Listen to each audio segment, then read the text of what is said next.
All right. Stream activated. So let's go.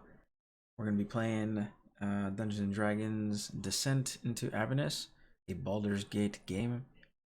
Dungeons and Dragons, and today we're joined by Lucius and Dusk. Lucius, you are a tiefling. I want to say warlock, but that can't be right. What are you? Bard Bard, and sorcerer. wild magic sorcerer. So Excellent, excellent. shit disturber. And Dusk. Yes, Tusk is a wizard who occasionally moonlights as a cleric as the mood suits him. All right, so there's I guess there's gonna be just two of you today, as the rest of the party is AWOL. So, but that's cool. Um, oh, Vendetta Crest, Domino Jack, all these guys. Um, awesome. So I'm gonna go ahead and shut this other thing down. Whoa, I need that back, I guess. Ugh. All right. Hmm. Maybe I'll just edit this. Oop, that's not gonna work. I made a terrible mistake. So Firefox has like hardware acceleration for the browser, and I've been able to turn it off for my Chrome browser, but I Yep. don't turn it off for my other browser, my Firefox. So it's all grumpy. Uh, if you'll notice, I've made an investment recently in status tokens. So if you were to like try to add one of those little status thingies to your token, you would be able to do so. So please try it out. There are like 1,000 different little icons you can put in there now instead of like 6.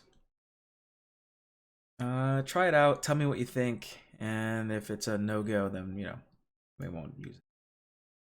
Oh, there's a scroll bar. Oh, whoa, options. Yeah, there's a whole lot of them. I'm not sure how visible they are. Maybe I need something a little bit easier on the eyes. But if it works, cool. Um, Go ahead, feel free to test it out. Be great if you could, I don't know, like search. That Searching would be a would very be good kind of function. nice. You know what? That'd be amazing if I could get them to ever do that. Like put that in as feedback. Like, hey Support. guys, please help us be better at this thing. All right. Um, Having a little bit of difficulty because it's not pulling up what I wanted to pull up. That's fine. In the meantime, you guys talk. Tell me whatever you're gonna tell me. Be cool. Tell me all the things while I fix this. Words. Made a sandwich. I mean, not a whole lot to that. What have you been up to? Uh, reading. Yeah, I did kind of catch you up. Reading a ton of books, like a Hmm. ton of books. Like I think I've clocked over 150 hours in audiobooks now, about 21 books down as of today. Why are you Getting not ready in to. our book club? I tried to start one, and We no one else was interested. we're in a book club right now. Wow. Okay. Well, I got a list of books. Um, are you reading something right this second? Like, I mean, are you done reading stuff?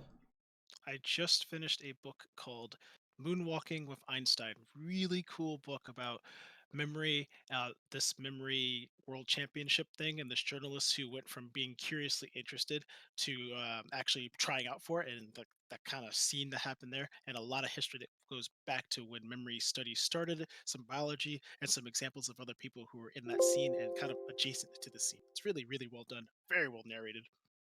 Whoa, good brainy stuff. It is. You know what I read recently? What's up? Well, audiobook. It was Kill the Farm Boy. and Oh, it was not a brainy book at all.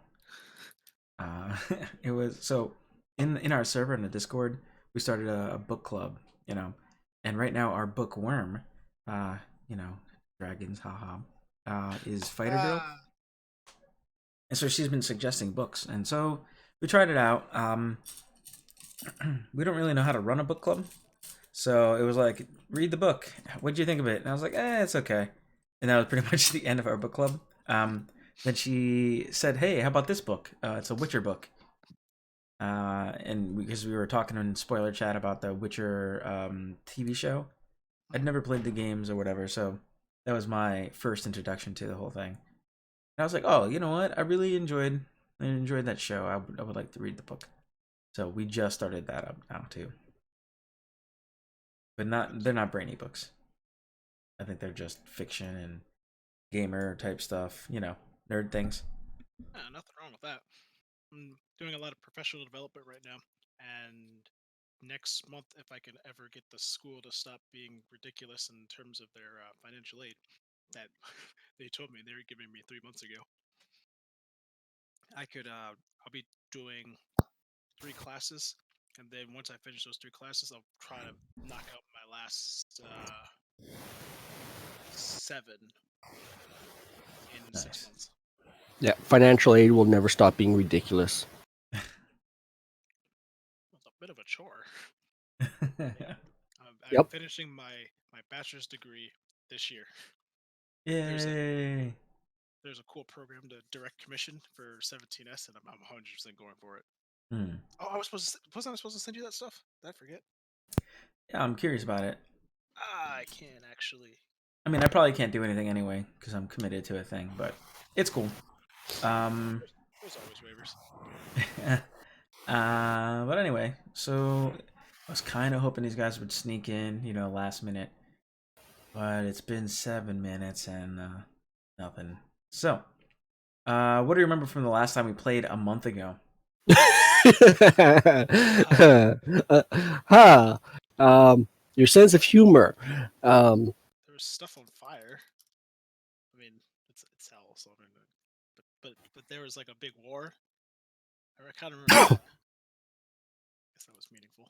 Hmm. um, Yeah, I can go ahead and I'll reread the last like bits of things that were going on. The most important things, you guys went to the graveyard, the cemetery, because they had told you that the Grand Duke had gone there, and he was like seeking out some stuff that he said might be able to help. So you got to him, and there was a big old portal there with minotaurs coming out and fighting and whatnot.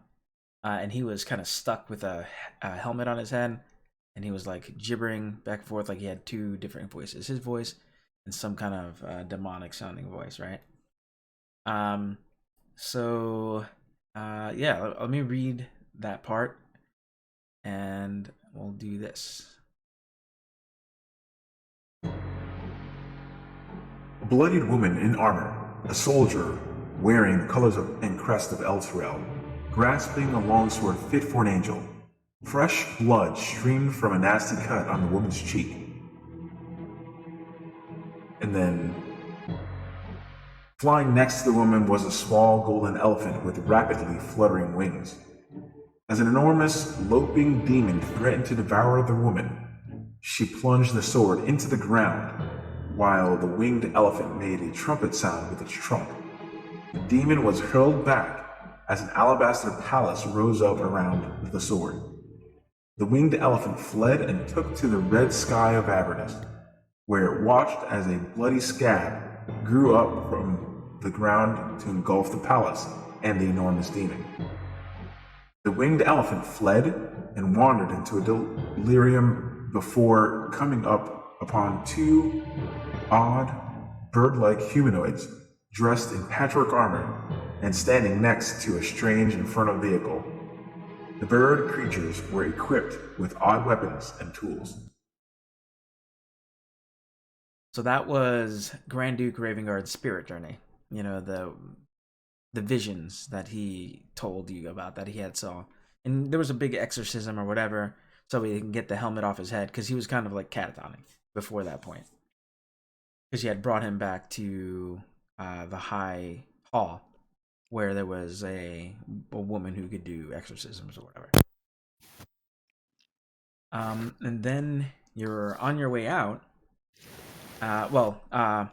Lulu flew up and like over the high chapel, and she said, "Oh, hey, I know what they're talking about, Fort Knucklebone." And she flew up and she said, "Oh, it's like 10 miles that way." So you were headed in that direction, and you kind of found yourself near a battle, and I'll read that to you. Armored legions of devils encircle the enormous posts of infernal iron that anchor Elturel to the rocky ground. Squads of demons fighting 10 deep in some places hurl themselves into the devil's ranks.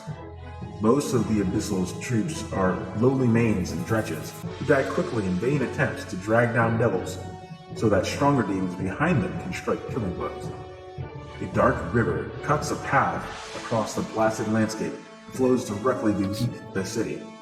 Floating on the river are demonic barges being assailed by squadrons of winged devils under their command of a terrifying pit fiend wearing an eyeless helm and clutching a battle standard. And at that point, you guys had considered getting into the fight. And me as DM, I was like, I don't know how to do this. Like, I'm tired and I'm not prepared for you to get into this huge battle, which was a good thing. Because apparently, from the Adventurers League content catalog, it gives you a warning, and it says, note from the Battle of Elturel, characters that hurl themselves into the conflict are quickly overwhelmed and slain. Their body is unrecoverable. The consequences of wading into the middle of a pitched battle between devils and demons should be made explicitly clear before the characters commit to doing so. So, thank goodness we had come. We almost died. Yeah. Come to a good stopping point. So we kind of like hand waved it and said you guys snuck around, nearly getting caught here or there, and you wound up evading these folks on your way out. So any questions so far? Nope. I think I got the gist of it. All right.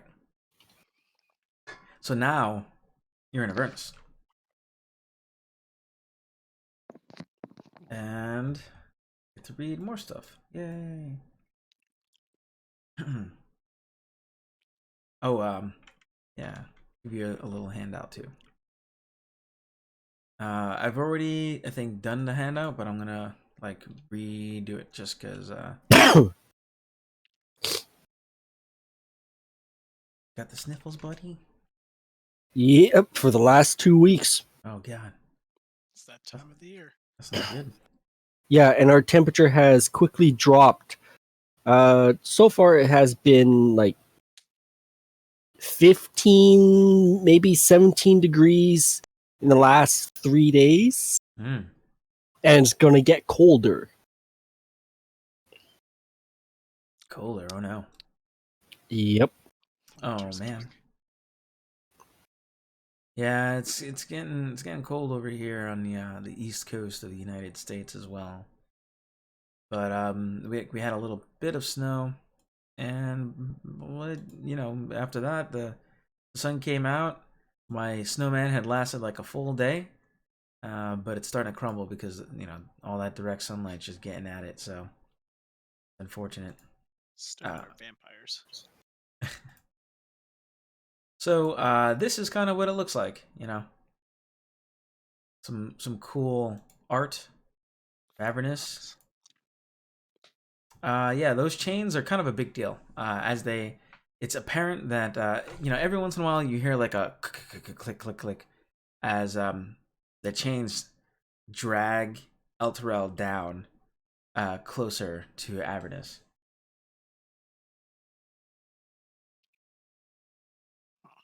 You had I don't know, what'd you guys do? You flew or something to get from Elturel, which was floating above Avernus, down to the main area. I see that I've cast the fly spell, so I can think we flew. Ah, yes. Yes. There you go. Ooh. Cool.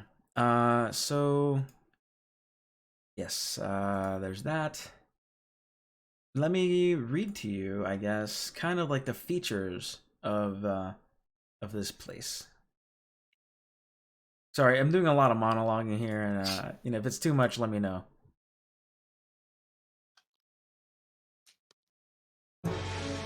The hellscape of Avernus sits under the hideous clouds that obscure the vault of the sky, from which the occasional meteor streaks before crashing to the ground. Ambient light continually swells up from just below the horizon as though lit by 9 setting suns. Yet no actual celestial bodies fill the sky. No moon, stars, or sun. This constant twilight makes it difficult for folks here to track the passage of time.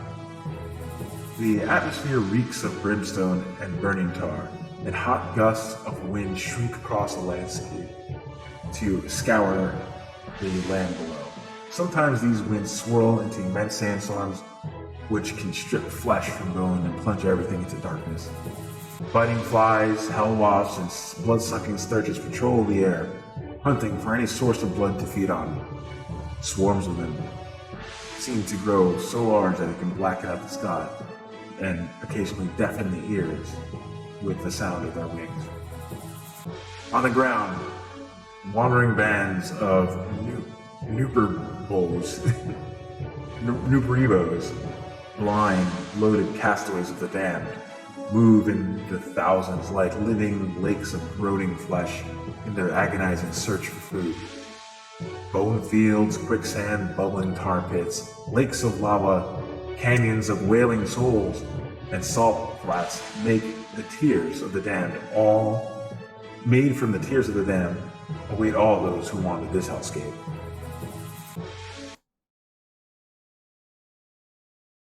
So, I mean, like I thought originally, like there was a bunch of bad stuff. I was like, okay, quicksand, oh, bone fields, that doesn't sound good. Quicksand was dangerous back when I was a child, right? But not in real life. Then they get to like bubbling tar pits, lakes of lava, whoa, canyons of wailing souls, what the hell? But then they end with like salt flats, and I'm like, that's not so bad. But then it's made from the tears of the damned. I'm like, whoa, okay, kind of serious. So if you ever need to add some flavor to your food, try some of the salt. Speaking of which, yeah, you guys have rations and stuff, right? I sure do. I can even create and destroy water. That's excellent. That's a very useful skill here. Things come in handy. Seemed like a good idea, Seemed hot. So you're you're pretty high level and whatnot, but you have your friend with you as always. Hi guys. Are you ready to go? Wait a second. Is this better? Can you hear me better now? Oh, it's all coming back to me. It's me, Lulu. Hi, friend. And she does like a little spin in the air, and like little sparkles like fly off her back. You lived. Yeah, I thought that I was gonna get killed by, a million of these little devils and demons and stuff, but seems like I'm still ticking. And I want to figure out these memories that I've got.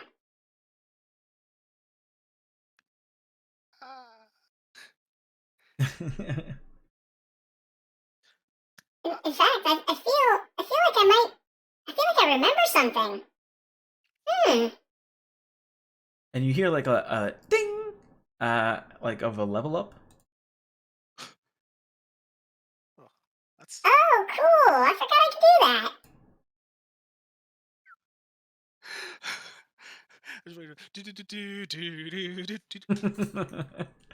Yeah.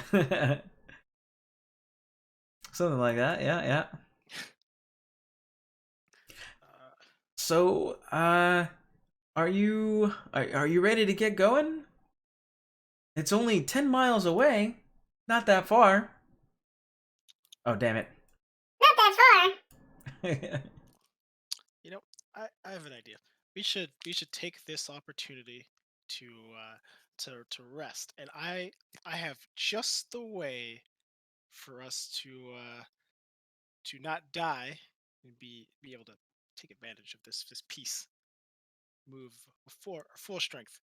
And somewhere, as I continue trying to stall for my character list, my spell list, shall we?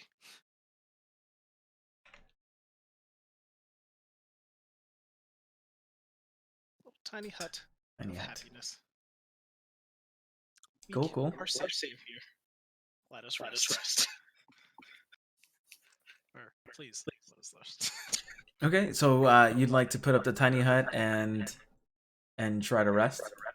I would love to. Okay, absolutely. I'll even go so far as to, outside the entrance, leave a pleasant little alarm invisibly that will warn me if anything comes close. Hmm. Choose a door, window, or area within range. No larger than 20-foot cube. Okay. How about this? I'll do this. There you go. You're over here now. Feel free to set up your tiny hut. Okay, let's see here. Got a little bit of echo from Lucius, I think. Echo everywhere. 10 foot.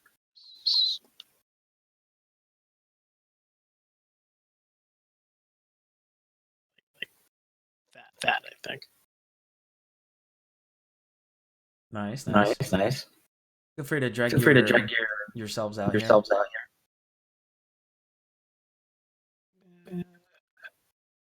Hey, did it. Excellent.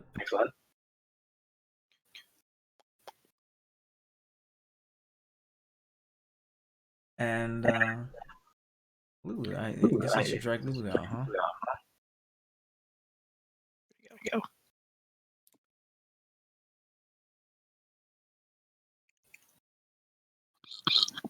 Excuse me. Oh, that one stuck up on me. We're going on an adventure.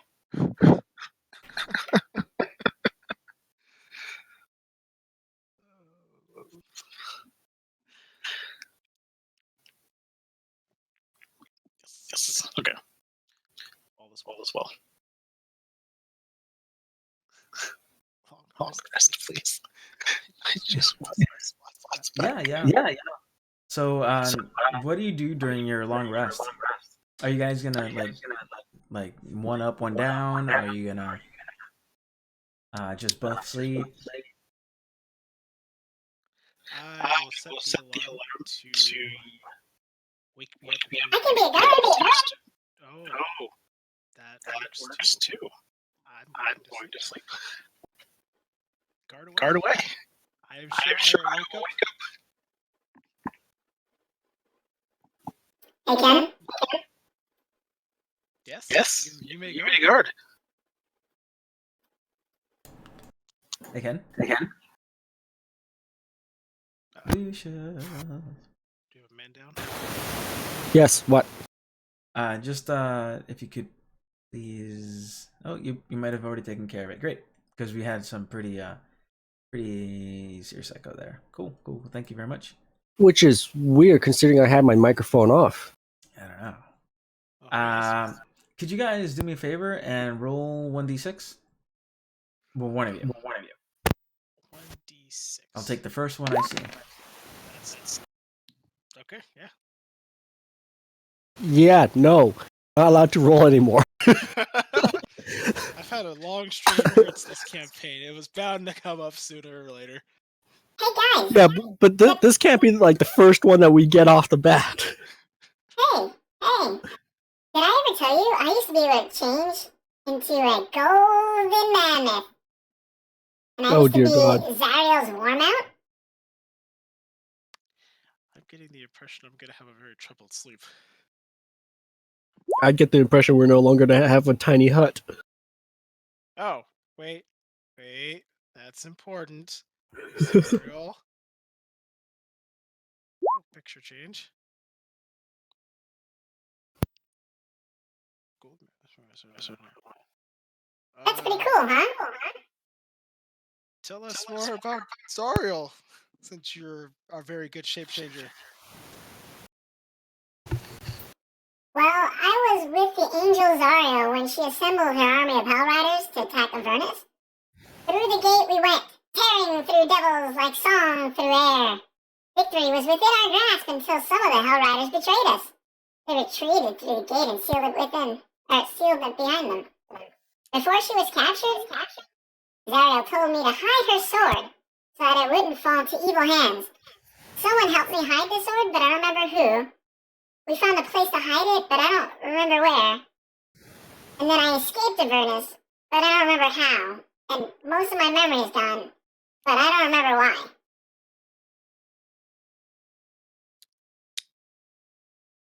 There's a lot to unpack here. I can make a light. Lulu casts light. Bloop. Thank you. Do you need a nightlight? No, I see. Just fight in the dark. And she flicks it on and off like a child with the light switch. Lucius, Yes. you are in charge of Lulu. Good night.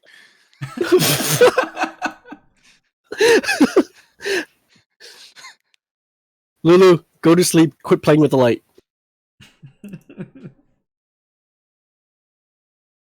Okay.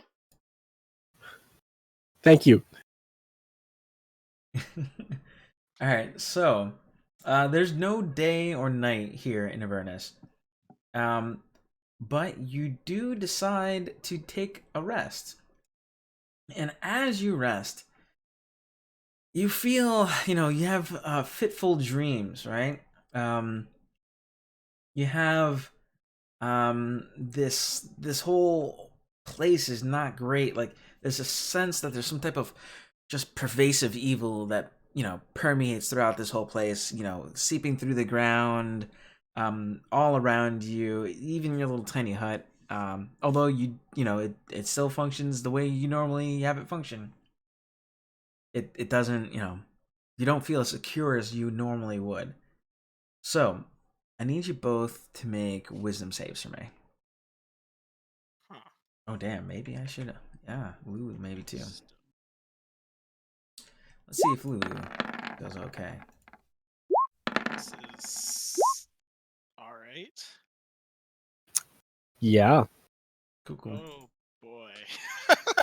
No, this is fine. Everything's fine. Okay, let's take a look here. What was your background? Like, back in the day, what did Lucius do before he became an adventurer? I see you have the safe haven feature, but what's the background?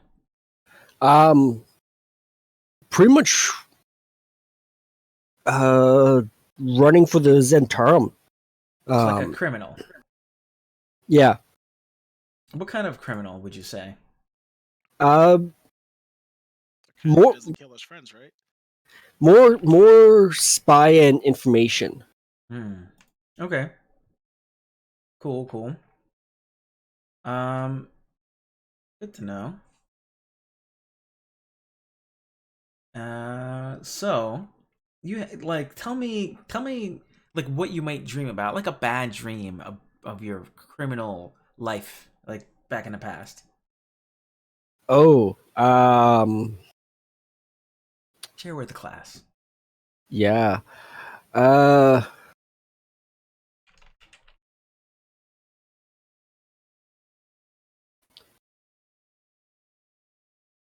Good question.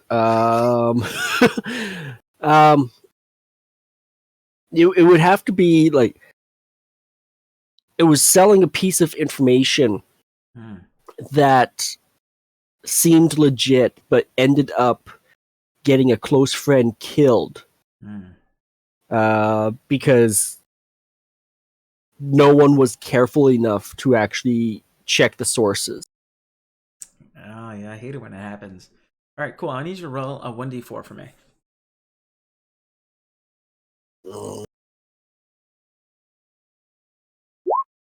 Cool. Roll a 1d6. Actually, that's not necessary.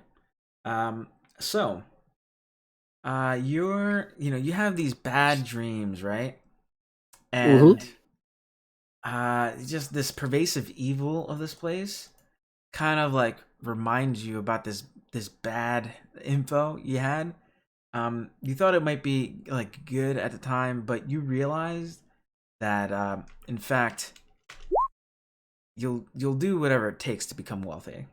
Your ideal has changed to that. I am no longer the Ferengi I used to be. I mean, Wait, different universe. do what you gotta do, but as long as it's not involved murdering the wizard. Yeah, your alignment hasn't changed. There's But questionable alignment. But yes. you replace your ideal with this new one here. So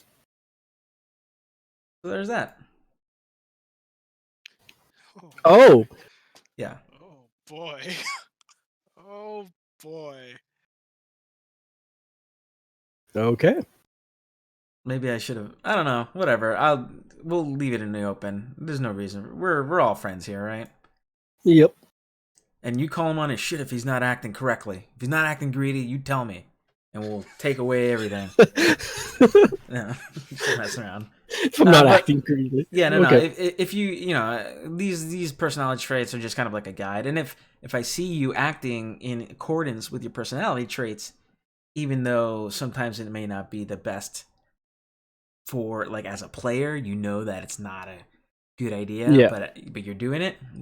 That can be rewarded in terms of like inspiration and random crap I do for you guys. So, yeah. So that's fun. Yeah, you realize that sleep is not easy to come by here, is the bottom line. Lulu finds, feels great. They wake up and they're like, what a wonderful dream. Yeah, no. You wake up and like Lulu's like sprawled, like pushing its little four legs into your side as they kind of stretch and like roll over and flap their little wings. Never have I ever wanted to barbecue an elephant so badly. What's the ogre's name that's watching your elephant right now? I don't remember the ogre's name. It's like a little guy or something like that. Yeah. You got to know the babysitter, man. Otherwise, what are you doing? Your elephant might be barbecued right now. Who knows? It was like a snack for that guy. We've tried killing this elephant before, and it always lives. Cool. All right.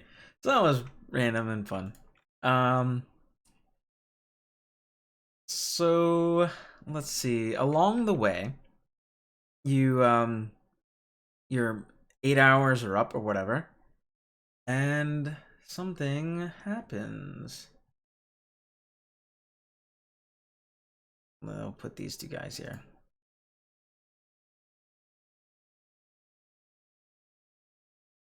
As you're preparing for the day and getting yourself sugar honey iced tea. I totally forgot about this thing. It's been so long. I see what you did there. I got it from Madagascar. Okay, so it's Yep. a children's movie, meaning that it's totally fine for me to say. It took me like 30 times of watching that movie before I realized what was going on there. So I'm sure you're not the only one. Well played. yeah, so you wake up. What do you do now as your barrier goes away? Yes. Okay. Start just looking around the area, see if there's any immediate threats. Lulu, which way? Yeah. Oh, it was that way. And I need you to roll 2d. Let me double check here. We'll do 2d10s. Each or just once? Just whoever rolled 2d10s. Let's see. Okay, good. Those numbers don't match. So you seem to be doing just fine. But suddenly, you hear like from behind you. It wasn't super apparent, but it's not a surprise kind of situation. You roll initiative. And I'll explain words here shortly. Because I also have to roll initiative. Oh, hey. Cool. That'll do. Oh, and Lulu. You guys got a Lulu, too. Why not? I guess I'll be Lulu. Fantastic. What a great way to start the day. I love having extra NPCs that I gotta deal with. It's great. Lulu's awesome though. She's a good girl. All right. Oh, okay.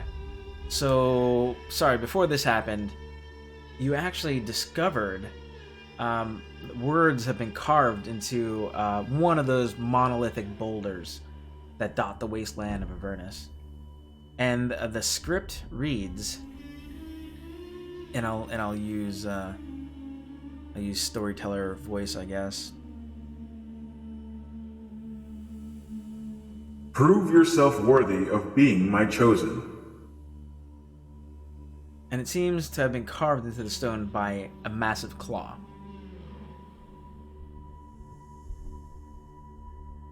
Okay. And So now, do we get to kill them, or do they actually have to attack us? And so you see these things. They look kind of crazy. They look like humanoid dragon-looking things. Not necessarily humanoid, but you know what I mean. And let's see if I got a picture for you. Probably not.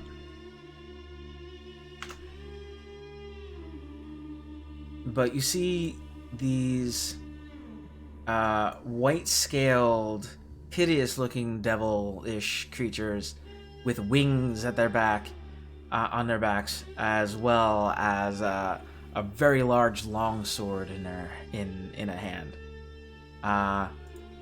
And here you go. There's two of them, and they seem to be charging forward. That is unfortunate. They seem to be ready to attack recklessly. Extra unfortunate. Oh yeah. Just step right. One, two, three, go. Perfect. I just snap and point my hand towards them as a blizzard of cold. Mm-hmm. A cone of cold, you might say. Yes, cold.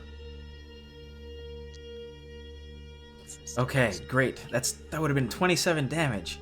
And he goes whoosh, really loudly in your ear. I apologize.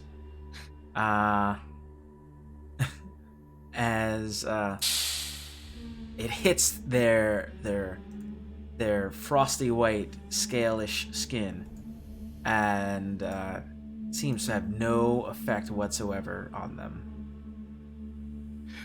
And it seems like they're still coming at you recklessly. I guess we say the warm-up has already cooled off. Got it. That's all I got. All right. Yeah, cool. Comes forward. It will attack with, a reckless abandon at you. And it's gonna make a attack with its longsword and attack with its claw. Oh, I don't know. All comers, bring them.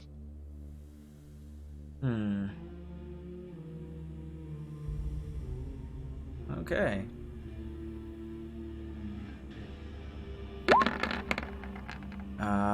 And it won't hit the first with its longsword. But the claw does hit. I will defend myself.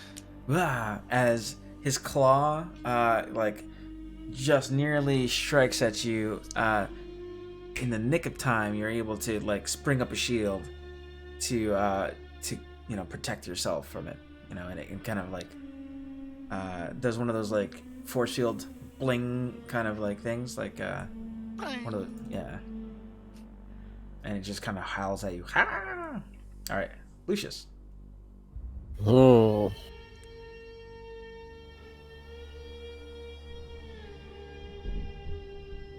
Stay frosty.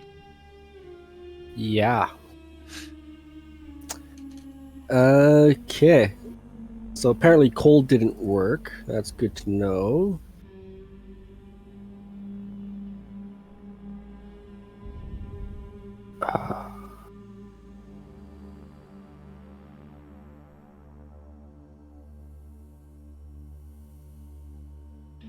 You know what?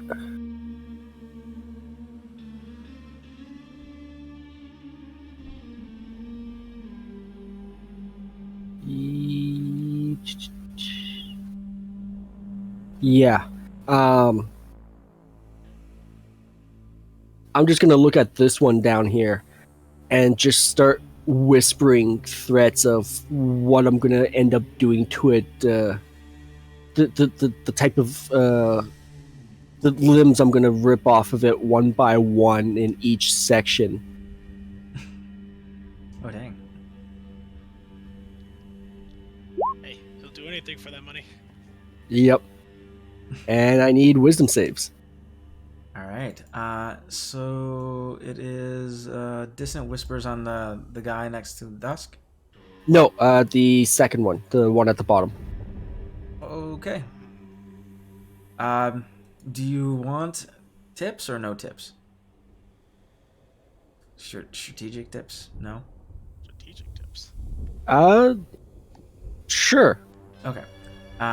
So Dissonant Whispers makes things like flee, if not necessarily flee, but they'll have to use their reaction to move, and you can get opportunity attacks if they're next to you. So, like, for instance, if you were to get close to this other white Abishai that's next to Dusk, like, and then it failed, and it had to go, you'd both get opportunity attacks. I'm gonna tell you one thing this wizard doesn't do. Up attacks. I can't make the attack. That's true. He can't because he uses reaction. That's cool. You need like an Orsted here or something like that. But yeah, no reaction. If only, but he's probably got something crazy going on. So, which is sad because this was he's a dragonborn, so I kind of was hoping he'd be here. Say Levy. Yeah. Oh well. Then actually, yeah, I am going to just move right in there and just start whispering at him. All right, cool. So I'm gonna go ahead and make my wisdom save, or attempt to. Ooh, DC 17, and it unfortunately fails. And so, on a failed save, it takes the 11 damage. Yep. Cool. And it has to move someplace, which I gotta read. Immediately uses reaction to move as far away as its speed allows. So, this direction, I guess. Kind of like bumps into this guy a little bit. Ah! And it would be the first one there. So 16 piercing if the 23 hits. 16 piercing will definitely hit. 23 definitely hits. And it appears pretty injured. Right? Not pretty Who injured. else wants to die? It's almost bloodied, I'd say. Alright. Lulu seeing you do that. Oh no. they'll go ahead and say, Oh, amazing job! I'm a hero too. I can go and hit things too. Then do it.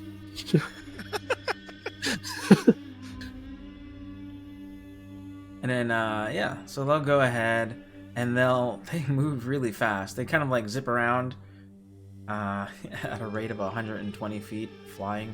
So they do a bunch of this. Oh, Jesus. And they wind up, smack this dude. Gonna use its tusks to try to bop it. What? Oh. Oh, got accuracy. Alright. Whee! Accuracy, but no power. We'll take what we can get at this point. Pretty much. So it'll hit for 5 piercing. Let's see. I wonder if Lulu's magical or attacks are magical here. It appears not. All right, cool. Doesn't say it on the character sheet. So yeah, it seems to be not very effective. I did great, didn't I? You did good. All right. So then one of my boys will get to go. Yep. All right. I have to give myself some health back because of that. Oh, yeah, sure. It'll try to smack Lulu then. Great. Lulu's right there. Oh boy. So it's going to recklessly try to do the same thing. Ooh, wait a second. It took damage. Upon taking damage, makes a bite attack at a random creature within 5 feet of it, which is right that one right there. So, bite attack. Chomp. And it rolls. Ooh, did I crit? Did I crit? No, I didn't crit. Damn. And it, it snaps at the air, but Lulu's too fast, and it's kind of like weaving in and out. He's gonna try to strike at it. I think I'm gonna do one-handed longsword because it's got, if I gotta do a longsword and a claw, I think one of each. One-handed works.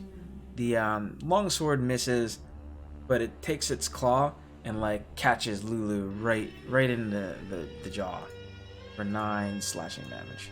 Can you see Lulu's health? No. Alright, so I'm gonna adjust this so that way you can see its health.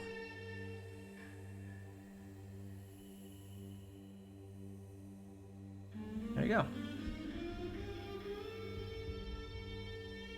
Hey. Okay. That is meaningful. Great. Alright, Dusk. Okay. First step. I'm gonna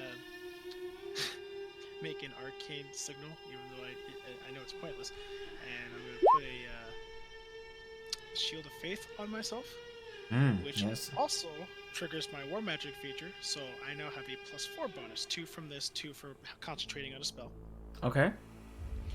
I will think this is a good spot.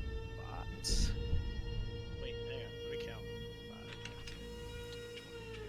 5, 20, 30. That's sense. And this is it. This one that's by Lulu that's more injured. No, the one that's further back. Further back. Perfect. I will point my my staff of power at it. Actually, hang on. There you go. There we go. We're gonna try to make this work. I'm gonna lightning bolt. Try to get both of them in a line. Okay, yeah. This never happens. I forget I can use this spell because it never happens. Yeah, usually it's trouble doing it. Yeah. Yeah. Alright, so lightning bolt, dex save of what? You're going up against 15? You need to beat an 18. 18? Is it, does Yeah, the it's staff dex. have its own DC? It is half damage on successful save. No. Does the staff have its own DC, or is it based off of your DC? It uses my DC. I cast a spell, but I used the charges off of the staff last I checked. I will Cool. double check while we're doing calculations though. Yeah, no double. No worries. It's going to. They're both going to sizzle as they get hit by this thing. But I need damage, please. Oh, Oh, wait a rock second. and roll. You casted Shield of Faith. You're not going to be able to cast Lightning Bolt. Oh, the 2 spell rule. Oh my god, it gets me every time. All right. I'll allow you to use your Lightning Bolt instead of your Shield of Faith. I will. I appreciate that. Okay. That is exactly what I want to do. All right. And damage. 8d. Why? Oh, I didn't set it up. Okay, fair enough. 8d6. Okay. It's dice roll. 8d6. Apologies, thought I read this up. Good to go. Not 98d6. Ooh. Okay. 22 damage. Cool. Let's fix this. For I think you can see the health of the enemy now at this point too, right? Yes. Great. All right. Cool. Is that all? Yes. All right. Awesome. So this one will go ahead. We'll try to go for Dusk, attacking with its longsword and with its claw. It's always free to make the attempt. It hit with its longsword. And are you going to use a reaction? I will not. Save my reaction. Okay, you get hit for 9 slashing magical with the longsword. So longsword comes down, slap, and then as it is attacking recklessly, and you kind of like that longsword attack kind of like pushes you in the right place for it to slash at you with its claws, hitting you I will take the hit. for an additional 8 slashing. Okay. So 17 damage total. Okay. All right. It's a freebie. All right, Lucius. All right. Let's see here. There we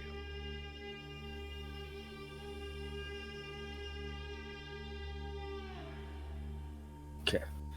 Don't worry about this guy. I got him. I'll go right up to him. Call upon Tides of Chaos, Okay, Tides of Chaos. and then just lay my hand on him and tell him, you don't hurt the elephant. Okay, Shocking Grasp. Wow. Oh, wow. For 16 lightning. Oh, yeah, I like that. Alright, 16 lightning. And again, kind of like buzz as it gets bloodied. Yep. Alright. I use a little aberration thing for your tights thing. Alright. Lulu goes. Hey, I said I got him. You can finish him off. And Lulu's gonna go ahead and try to strike at it.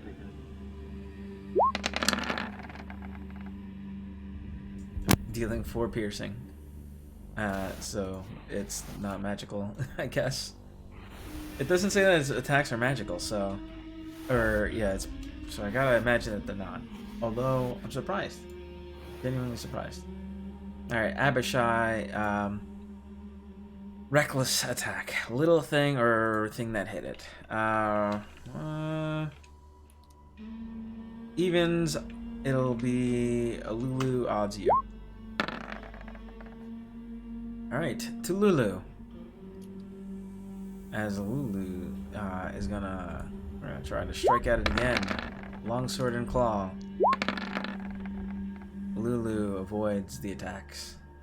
It's just kind of like zipping around. Dusk, your turn. Nimble. Okay. Now. Is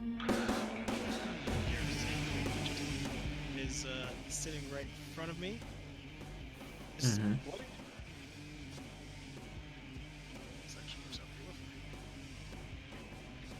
There we go. I have too many spells. So the one in front of me, no touch spells. So we'll use. Are they just out of curiosity? Are these considered humanoids? Asking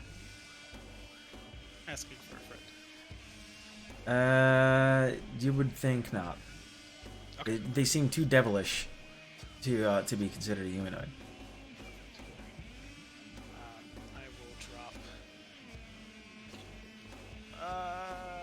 No, actually, because there's just. Okay. I'll just use Toll the Dead. And the one next to you? One next to me. Alright, let's see how wise these bad boys are. Super wise. Hammer of Justice. So wise. Oh, the Ooh. wisest. Oh, gross. Wow. Alright. As I fail, Oh, take oh. 20 damage. You kill this one. Blah, dead. Swatted. Done. Dungeness Abishai. Great job. Surround this one. Mm-hmm. Start cracking knuckles. Cracking knuckles. All Alright. yours. Lucius. You have your Tides of Chaos available. Maybe I will use. I don't know yet. Let's find out. No, I'll just look at him like, I told you, leave the elephant alone. And stab. Alright, you hit. 1 for 10. Yep. 1 for 14. So Ooh, 24. It looks very injured. Lulu winds up. She says the same thing as it tries to go for it. Let's go. Oh, you piece of crap. All right. Lulu, like you did too much damage, and so like it kind of the thing kind of like grunted, and it the tusks missed the head of this stupid Abishai. But it's disgusted by how holy this little elephant is, and it's going to strike at it again. Wild rage that it will recklessly attack. Cool. Maybe I'll have a meal. Let's find out. Yes, it hits one time.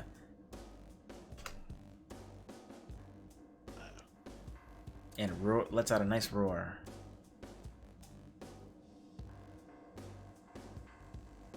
Alright, Dusk. Thing's still alive.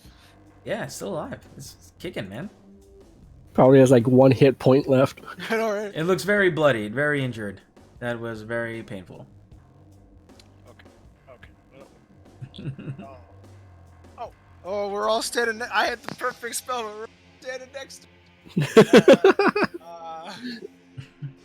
Man, a little too much AoE here. All right, we will finish with the Toll the Dead.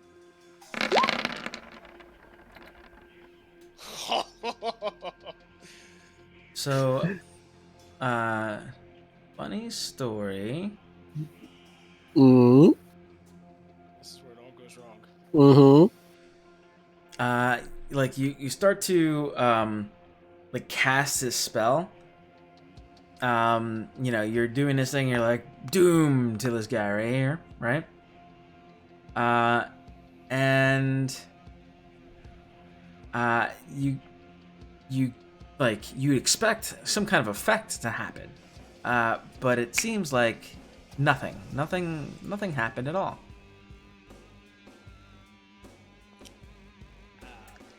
Make an Arcana.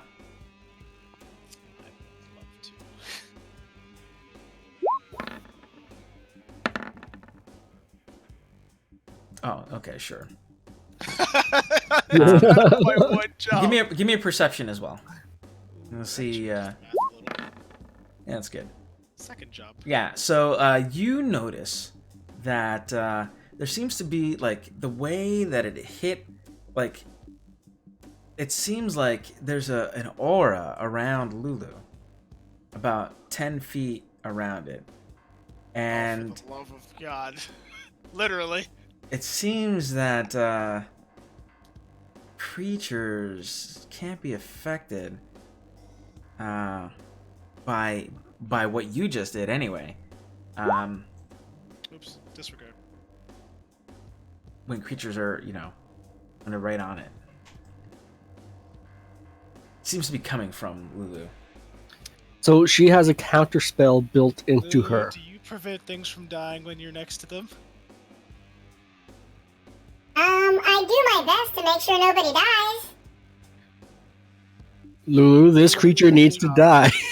You do a great job. What do you mean? I'm trying. I'm trying to use my tusk. I'm gonna protect you. I'm gonna be the hero. Just like I used to be in battle all the time with Zariel. We need you to go 15 feet away. Can you make sure the other thing is okay? I think it's hurt. But I don't like those. I remember fighting those things once upon a time. I'm a great warrior. We're gonna be fighting. But okay, I can go there, I guess. Appreciate it. Thank you. All right. Wow. Now we Lucius. know. That was great. Shit, I don't think we can do anything till Lulu moves. I mean, you're attacking. You did pretty good attacking. Seemed the spell wasn't working. Oh, that's interesting. Oh, Okay, we'll just stab him again. Okay, so you hit it and you kill it. You can't do less than 2 damage. So great, it had 2 health. Fantastic. I said leave the elephant alone.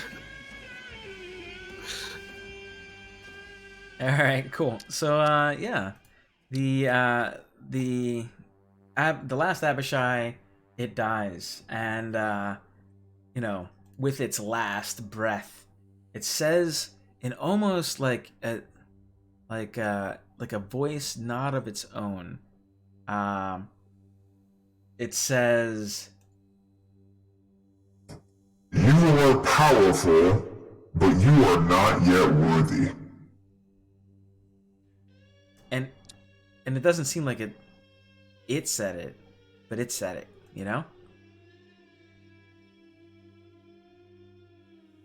This day becomes more and more curious. Yep. Well, maybe I don't want to be worthy. Probably worthy too. Yeah. I don't know. Some things aren't worth it. For all the riches in the world, some things aren't worth it. Mm. All right. Well, I don't know. Do you want us to? I guess we're just gonna. All right. Pick a direction. Maybe we're gonna look at the talking rock wall or something. Well, that was weird. What was that about? Probably nothing important. Avernus is funny. Yeah, he's Sure. funny place, funny guy. Do you still want me to stay away from you? No, it's okay. Yeah, you're doing fine now. This is fine. Everything's fine. We're Oh, okay. okay. Yeah. So, do you have healing magic? I don't remember.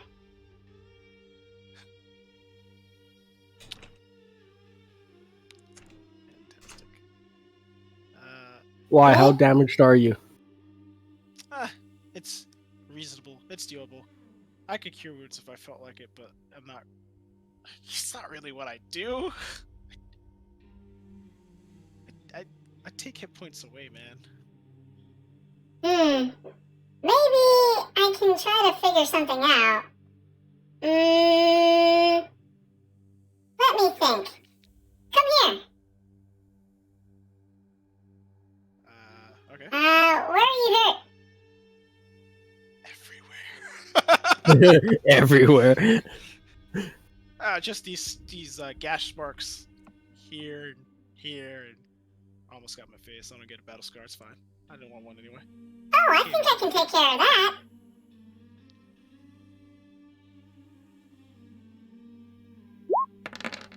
And They wrap their trunk around your your leg. It looks like it's a pretty serious wound there. And they give it a nice little tight squeeze, and they say, Sana sana kurita rana. Si no sana roy, sana mañana. And yeah, you feel a little better. Well, thank you. I don't know what you said, but thank you. Celestials. I don't know how many more times I can do that. Maybe one more time today. Yeah, it says twice a day. This is sorry, I meant to do that in Lulu voice. But yeah. You've already got us trained. Yeah. So yeah, so they can do this twice a day. Maybe one more time. I think maybe I can do this one more time. Do you need another one? No, I'm good. We're good. Thank you. Maybe you need one. Oh, I'll be fine. I'll help you. All right. And then they go to put their trunk on your arm again. What? No, this is necessary. This is fine. Nope. Are you sure? I want to make sure you're okay. I'm a brave warrior. I gotta protect my friends. No, he's fully healed. Yeah, the best way to protect your friends is to now use that when they're dead. You can keep them from being dead, and that would be great. Oh, okay. I'll try that. When you're taking a little nap. Yes. Okay. Yeah. Permanent nap. Alright. So they now they've remembered that they can cure wounds. Fantastic. If you see Due to the bonding that you have done with Lulu. I don't. It seems that the more they hang out with you, the more cool stuff they can do. I was gonna say we've been bonding. Yeah, like the blood of the covenant is stronger than the water of the womb or something, right? Like that's what I've heard. Oh God. If Lulu dies, I'm gonna be mad. Well, We don't die, we multiply. We got this. All right. we multiply. Yeah, I will not be prepared for this. If I'm in more than one piece, just walk away. Yeah. It's okay, friends. The power of friendship will see us through this hellish landscape. We're gonna kick evil's butt. I feel my alignment changing. Oh no. Okay, let's pick a direction here. We have a little map. We gotta go to Fort Knucklebone.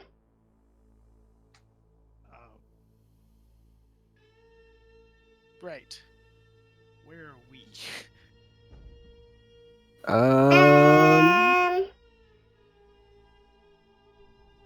Do you see any trees around here? You see, see like the I- trees you I- do see, I they're like see- on fire, like perpetual, like a burning bush situation, right? See a giant skeleton over there, and Yeah, boulders, lava pits every once in a while. yeah, lava pit over there. Sure, there's a tree right here. It looks like there's like skeletons hanging from it. Looks like, We got the skull pit right there. yeah, all kinds of good stuff. Fantastic. Do we see any like All right. watchtowers or anything? So so Lulu says All right, come on. I think it was over here the last time I remember. It's kind of tricky to navigate here in Avernus. Sometimes some things are right there and they're not, and it's all kind of like tricky like that. And from what you remember, they talked about the cartographer, the guy that made that little map for you, and they said that like space is kind of like bendy here. Like sometimes there's no fixed positions. Sometimes things are a mile away. Sometimes they're 10 miles away. You know? I don't even see the fort on the map. That is correct. The fort is not on the map. Well, that map's useless. That cartographer is fired.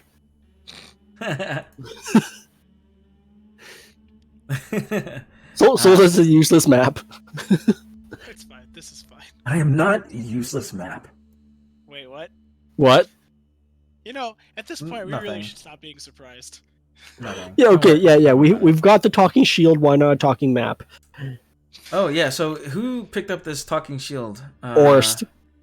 Yeah, okay. worst. It was worst.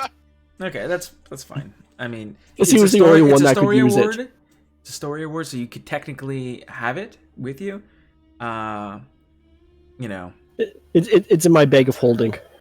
Okay, that's fine. You got greedy. You put it in your bag of holding. I get it. Cool. Yep. Already. Yep.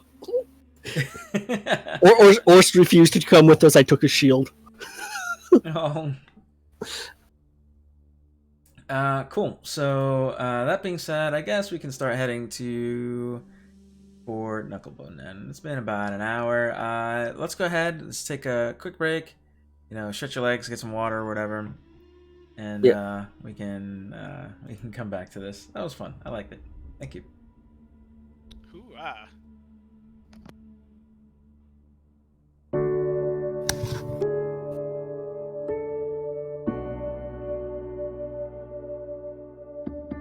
Whenever a family has a child with an illness, you never know where that journey is going to take you.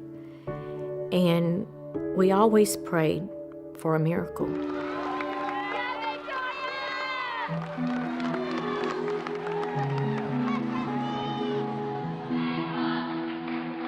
She was the flyer. She's the one that they would, get and throw into the air. She was this cute, petite, tiny little girl with just a head full of long blonde hair. She wasn't afraid of heights. In fact, she wasn't really afraid of anything.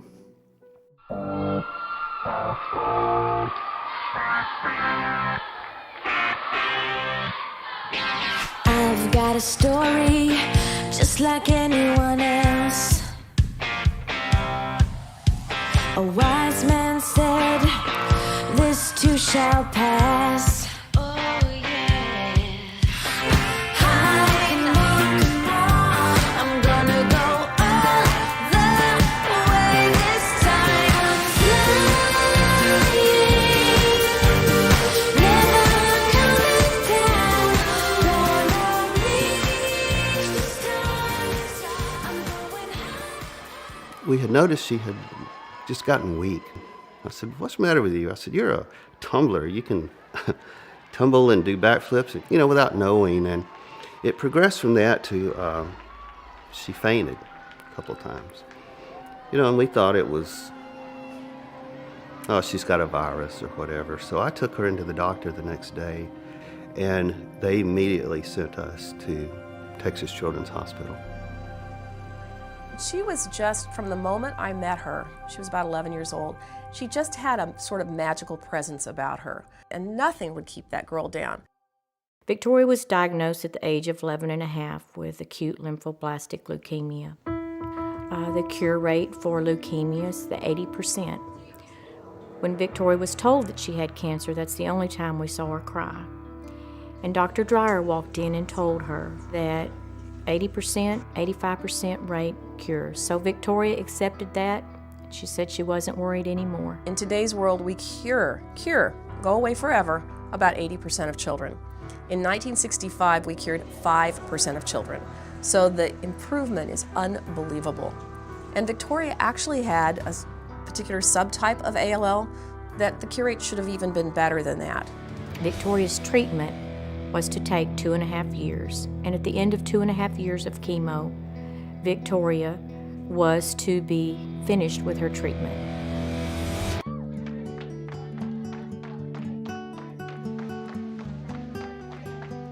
So during that time, she had some good days, she had some bad days.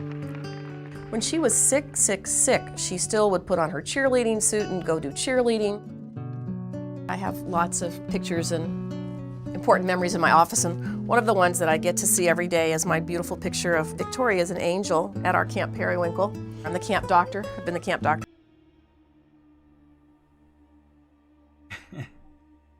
I am back.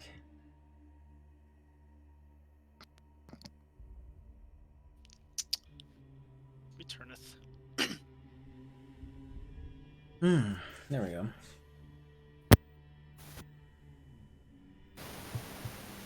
You back in? Yes. Cool. All right. Wonder what happened with the team. All right. So yeah, you continue on your way towards Fort Knucklebone, then. I just gotta double check something here because Fort Knucklebone. So it was 10 miles away, is what the thing said. I'm not gonna make you do that because that kind of is boring. Oh, did you eat anything at all? Because you have a limited amount of time, and so we're gonna be tracking like actual food starting this chapter. You've gone 1 day so far. Have you eaten? Thirsty? Is it? Yeah. It's Yeah. a great time to have a druid. You can create water, right? I absolutely can. I wish it were a ritual. It is not. Hmm.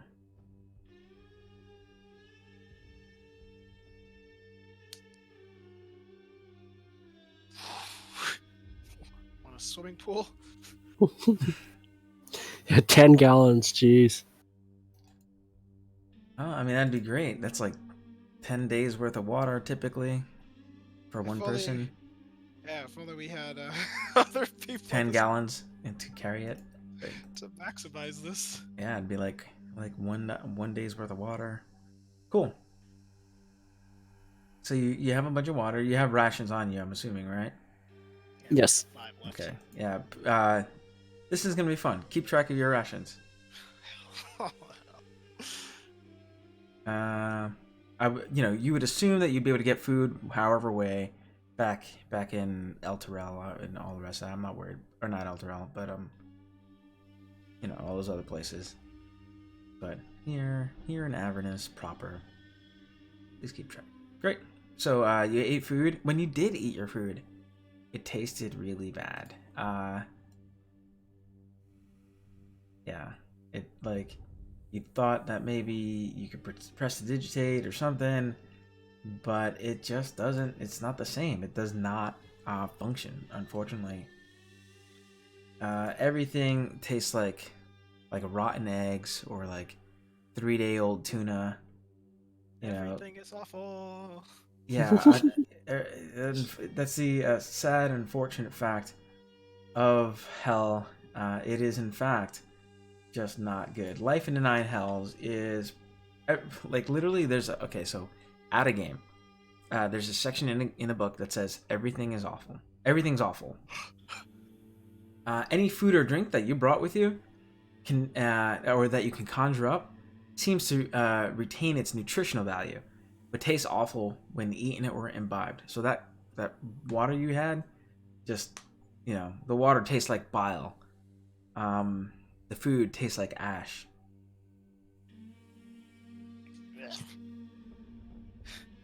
Yeah, no, not a good time. Every once in a while, you find as you're traveling, you see like a grand palace, that seems to kind of like fade in, fade out of existence for you. You look again, you see like a garden oasis. Thought maybe you can get some food there, or whatever, but it seemed to vanish whenever you got close. Mirage? Kind of. Well, make an Arcana check. Sure, Arcana. It seems, in this place, hell kind of like bumps up against other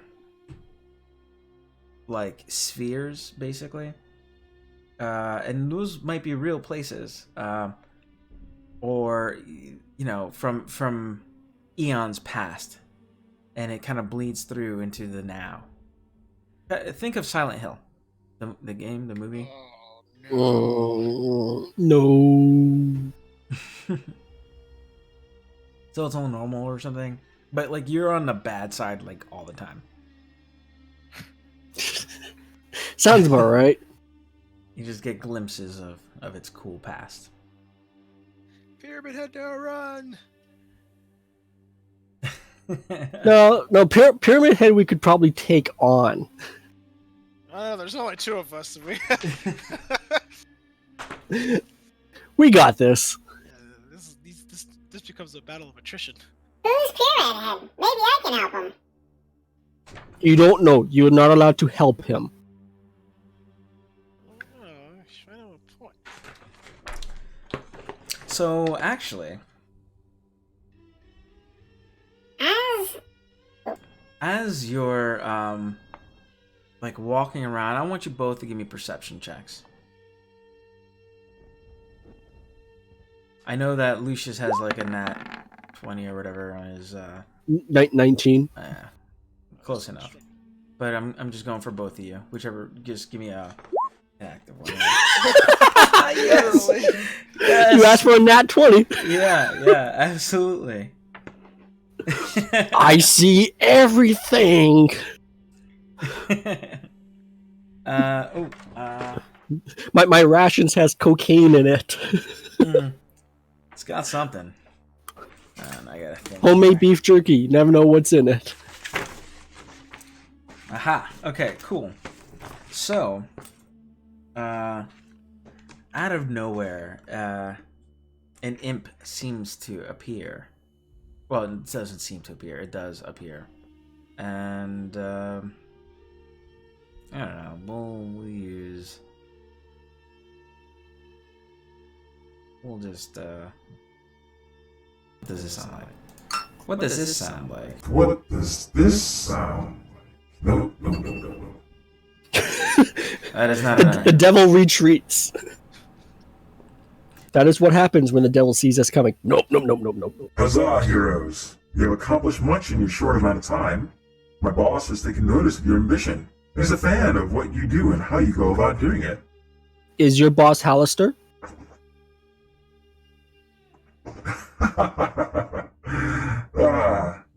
No. She knows of your future plans and would like to assist you. She feels you have much in common. Uh-oh. She's someone whom you would want to be allied with, I assure you. Her name must not be spoken until a deal is struck. See. Rumpelstiltskin? And this imp is very unassuming.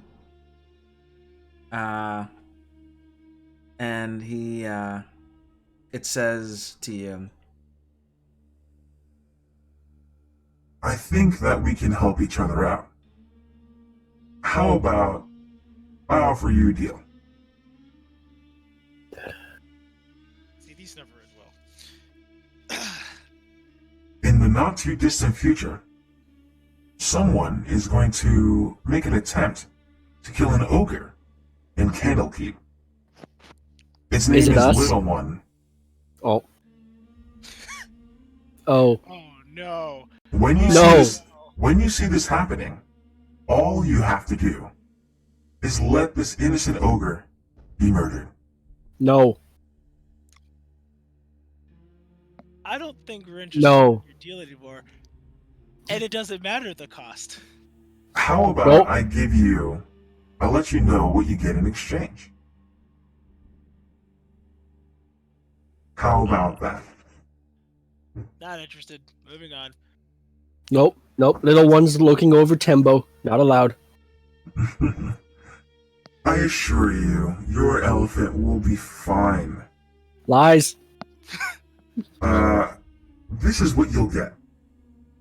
And it looks... And it looks at you with a knowing, like a knowing smile. How about I give you a charm? And when you activate this charm, you get to summon devils of your own. And they'll obey you and serve you. 9 days. Or until they die. I think you might have me confused with perhaps some lesser wizard. I do not need to take a deal in order to get subservience from some of your fellows. I simply willed them into existence. As greedy as I am, my elephant is worth more than the charm. Oh, don't worry. Your elephant is not part of the deal. It is only the ogre. Yeah, but the ogre is babysitting the elephant, and therefore is also worth more than the charm to me. Actually, you know what I just took away from this? That there's a impending attack on the ogre guarding your elephant. Mm-hmm. That means we can prevent this, and I don't see any need. We appreciate your assistance in this matter. But here's the thing. We got to get out of hell first to prevent this attack. Oh, is that all? Yes, that's all. I could help you with that. No. For the price of a soul coin, I can give you a shortcut to wherever you're trying to go. Oh, there's no way. There's no way. There's no shortcuts here. Not to mention, we haven't really been collecting soul coins as we've been slaying things. So, we're broke. That's okay. When the time comes, you can call my name, and I will come to you if you'd like to make this deal. Now, I know your name's not Rumpelstiltskin, so who is it?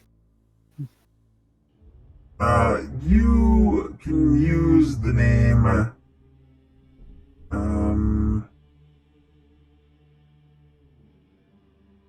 I got a name for this too. Bang. Take your time. It takes a bit of effort to make false names. I should know. Ma'at Akazar.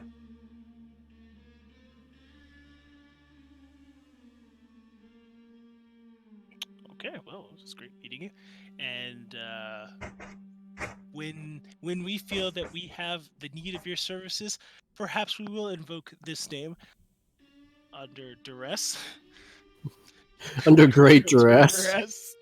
Please do. We'll see. Okay, bye now. And if I see you when I summon you, at least I'll have a name this time. I regret that I couldn't be of assistance to you, and I assure you that if you reject this offer, it's not going to change the outcome of the event. Well, if fill you out the customer satisfaction survey as well.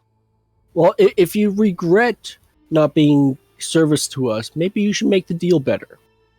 Just saying, if you really want to be of service to us and you don't want regret, maybe come back with a better offer. Come back to me when you need me, then. And be careful with whom you make enemies of. That's no fun.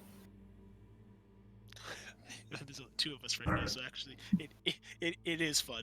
It's quite fun. Alright, so, yeah, the little guy, he disappears in a puff of smoke, and off he goes, I guess. Good times. That was a special encounter from the Platinum Edition of Descent into Avernus, so you're aware. Nice. Yeah. Didn't amount to much at this point in time, but maybe. Maybe in the future. Alright. Cool. So on to Fort Knucklebone.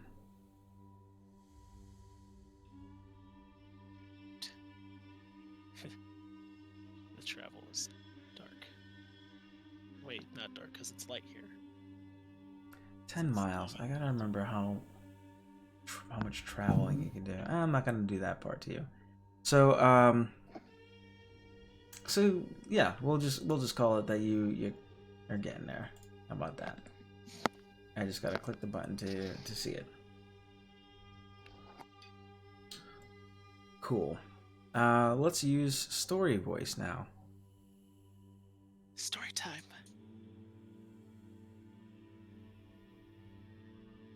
A fortified compound sits atop a low plateau that rises out of a crater-pocked landscape.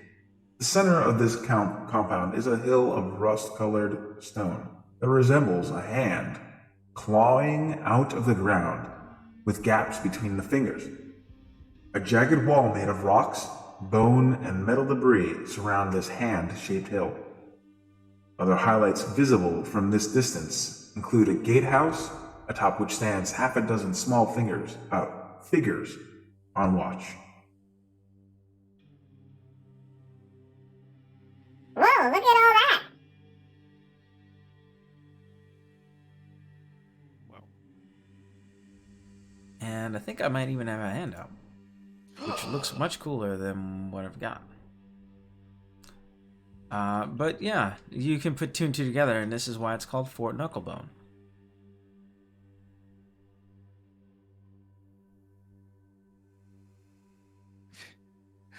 I would love to have seen the fight that conjured this when this was a potentially a living being. Yeah. Yep, that looks like Yep. I'm getting primordial soup vibes here.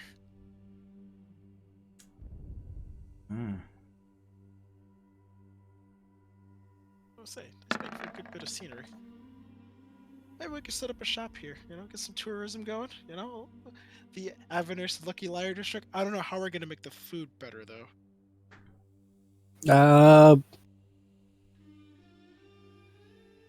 Do I have a spell? I don't even think I have a the utility spells aren't really I guess that's my whole job, but it's not really what I do. Mending, no. Lesser restoration, no. Greater restoration, no. What is Death Ward? It's Ward. Oh yeah, that one. Yeah.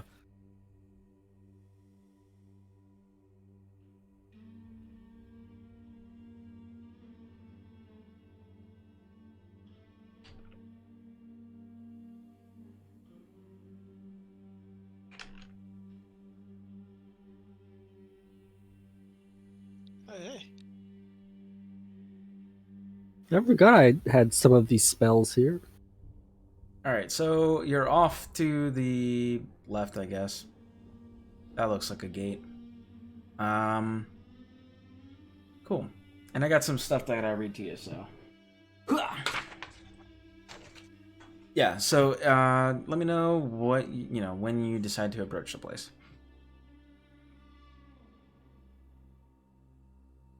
I think we're good. Oh! Open up the gate! Knock, knock. The wizard has arrived. Okay, cool.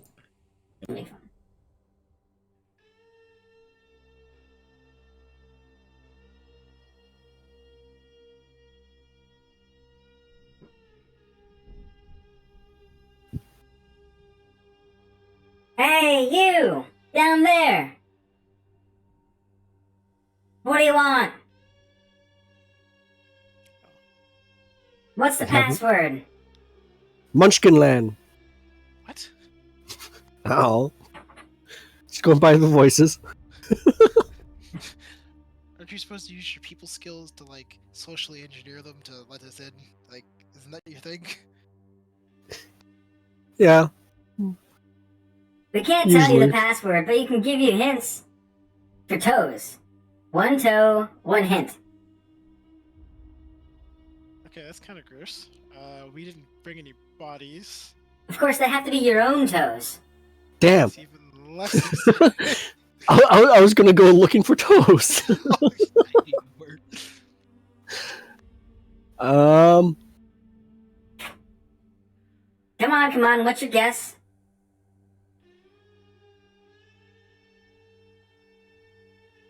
Well, why should we give you the password when you don't even know it?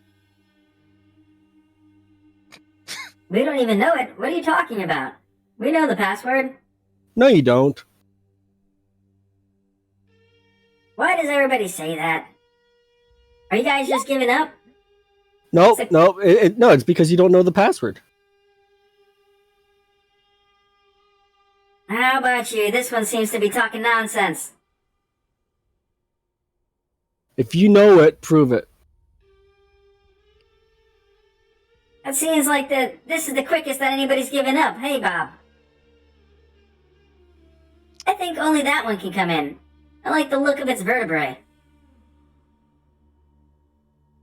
Well, Dusk, it's up to you now. You get to go in. They like you. This could end very poorly. Okay, here's a hint. Think of what the color blue sounds like. Oh God, riddles. Well, doesn't the color blue sound like blue? It does, it does. Is that your final answer?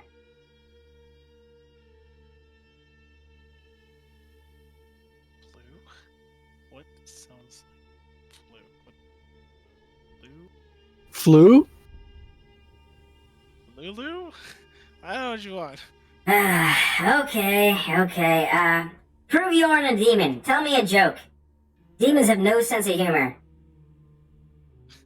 Lucius, this is like right up your alley.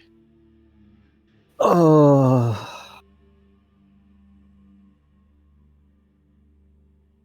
Oh, okay. I think I might have one. Alright. Yeah, I was gonna say, you put me on the spot and I got nothing. It's fine. I think I might. Alright. What happened when the Tyrannosaurus walked into the bar? I don't know what happened. What is a Tyrannosaurus anyway? Is that like a butt disease? If I Something wrong with your butt there? I can polymorph you, then you can see what it is. Okay, Lucius starts playing the lyre of illusions to conjure up a Tyrannosaurus just to show them what it looks like. Whoa. That was a terrible joke. Clearly a demon. I didn't finish. Everyone gets smashed. Oh. Oh, look at them. So cute and adorable. They even brought a pet. Can we have it? Prove you aren't a demon. Sing us a song. Wait. Aren't you like a bard?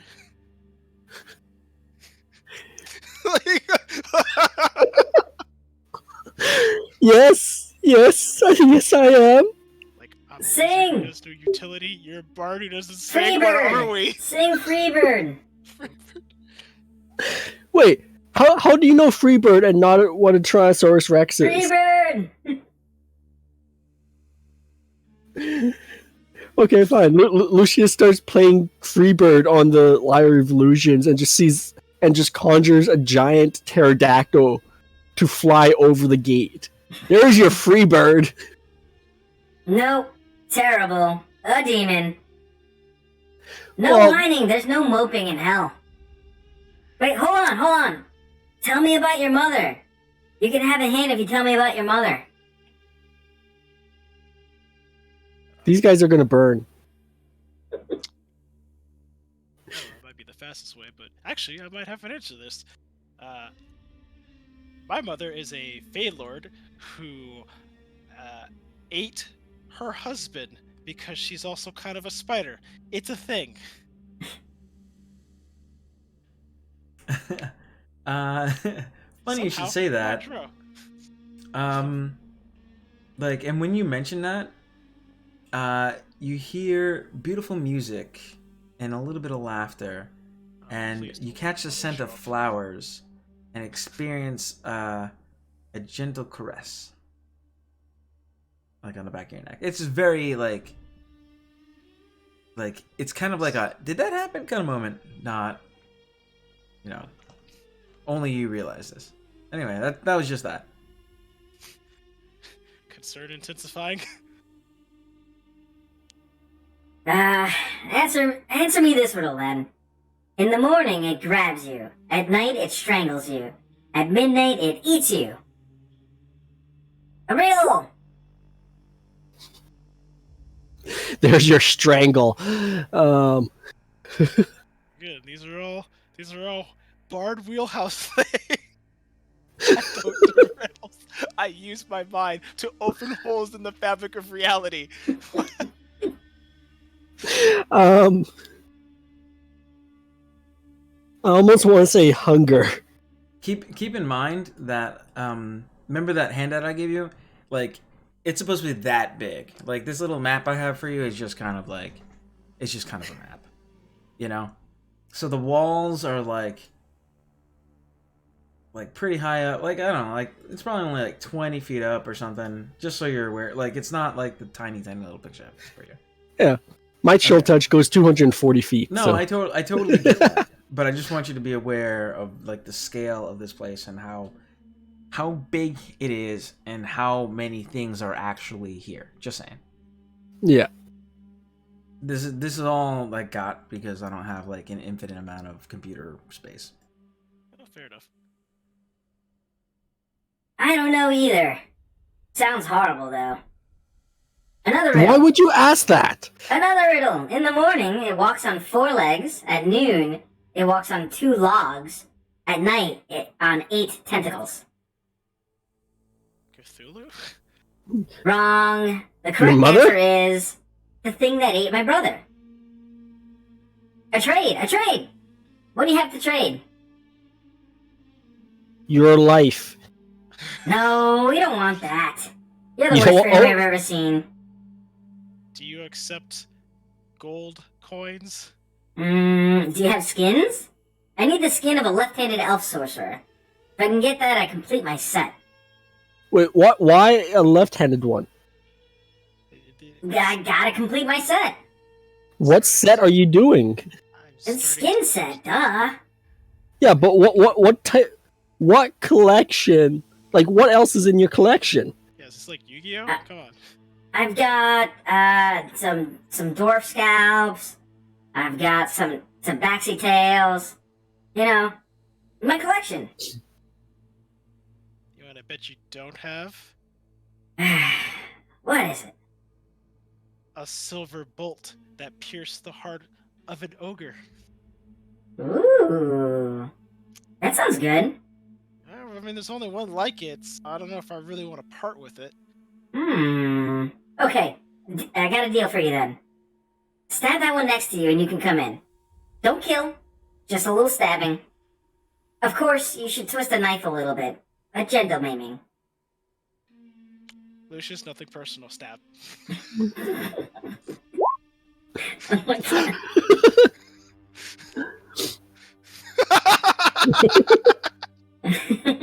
Here, you can come in.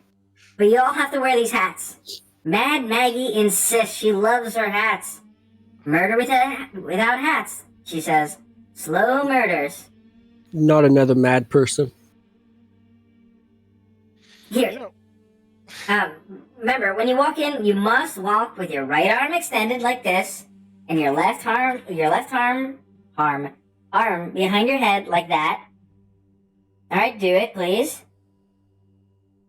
Both of you. This is undignifying. And you... I almost prefer Hallister to this point. How do I do that? Almost. I've got my trunk. Can I do it like that? You know what? Here's a hat. That'll do. Yeah, do that. Good job, little thing. Good pet you've got there. All right, perfect. Mad Maggie demands respect. She'll have it or start again with the murders. And remember, you must bow like this. Yes, extend the leg backward and wave your foot just so. When you meet her, you must have respect. Or so much murdered for you. Yeah, okay. Here we go. Okay. Oh, no, not again. The last group did that right before. Well, let's just see if it happens again.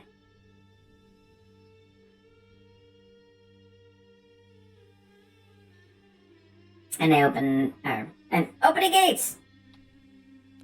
Fantastic. And they open the gates for you. And all the little red caps, these guys, they fall over, like laughing hysterically, as you do. I'm glad they're happy. There's so much fire. It's so warm here. Yep, evil munchkins. They're friendly. They're a good guy. Sorry. Yeah, so you enter and you can see the 6 red caps or whatever. There's a bunch of them. They're all over the place.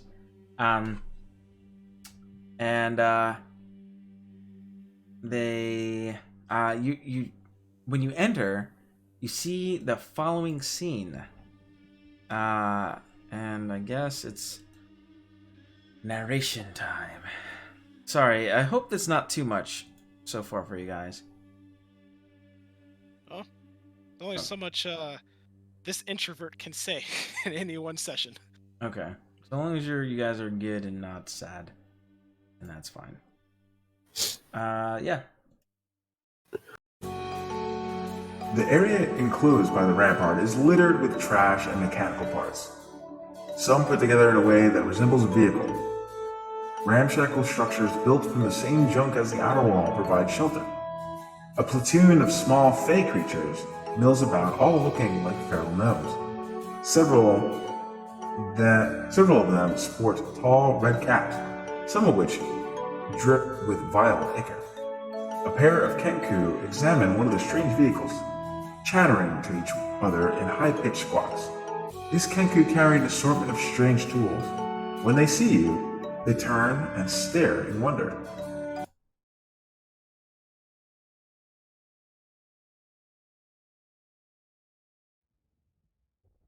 Oh look, Kenku. So yeah, so just so you're aware, this map doesn't really exist in like the handout or the book or anything.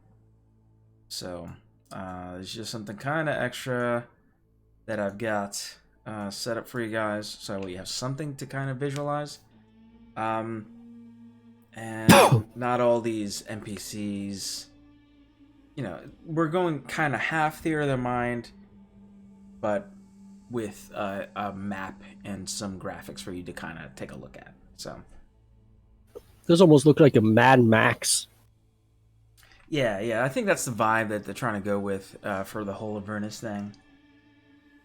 But yeah, definitely like a Mad Max, like junkyard. Have you kind of feel like this is definitely like some kind of scrapyard or something. But yeah, so damn, the more text, great. Let's go with it then. Cool. Let's do that then. One of the Kenku waves in your direction as if telling you to remain where you are. What a deal! Patience is a virtue. Can't keep the boss waiting. He runs off into one of the trash structures. Moments later, he returns, leading a tall creature wearing a long, tattered shift covered in mud, blood, mold, and worse. The hag's eyes seem to move independently of each other as she approaches. Her straggly brown hair are hanging in front of them. Resting on each shoulder are red-eyed ravens that scrutinize her group. Behind her, a hulking creature built of disparate, fiendish parched trudges, moaning and hopping as it walks. Then both of the hag's eyes focus keenly on your group, and on Lulu specifically. My goodness. The hag croaks, spittle dribbling from her mouth. Where did you find such a treasure? She found us. Oh, please, tell me more. There's not much. She found us. She joined our party. She has kept us alive. I keep them alive. I'm a warrior. Yes, you are. Oh my, very good, very, very good.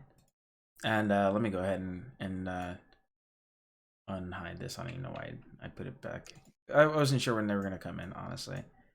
So I'll bring them back to just the token layer so you can see. So we got these two. And she'll say, I'm Mad Maggie, and this is Mickey. Oh my. Say hi, Mickey. And Mickey, the large, fiendish, put together creature, does a little hop. Looks like a little dance. And you can hear some red caps there. They're giggling, kind of laughing at it, and they say, Mickey's doing the dance again.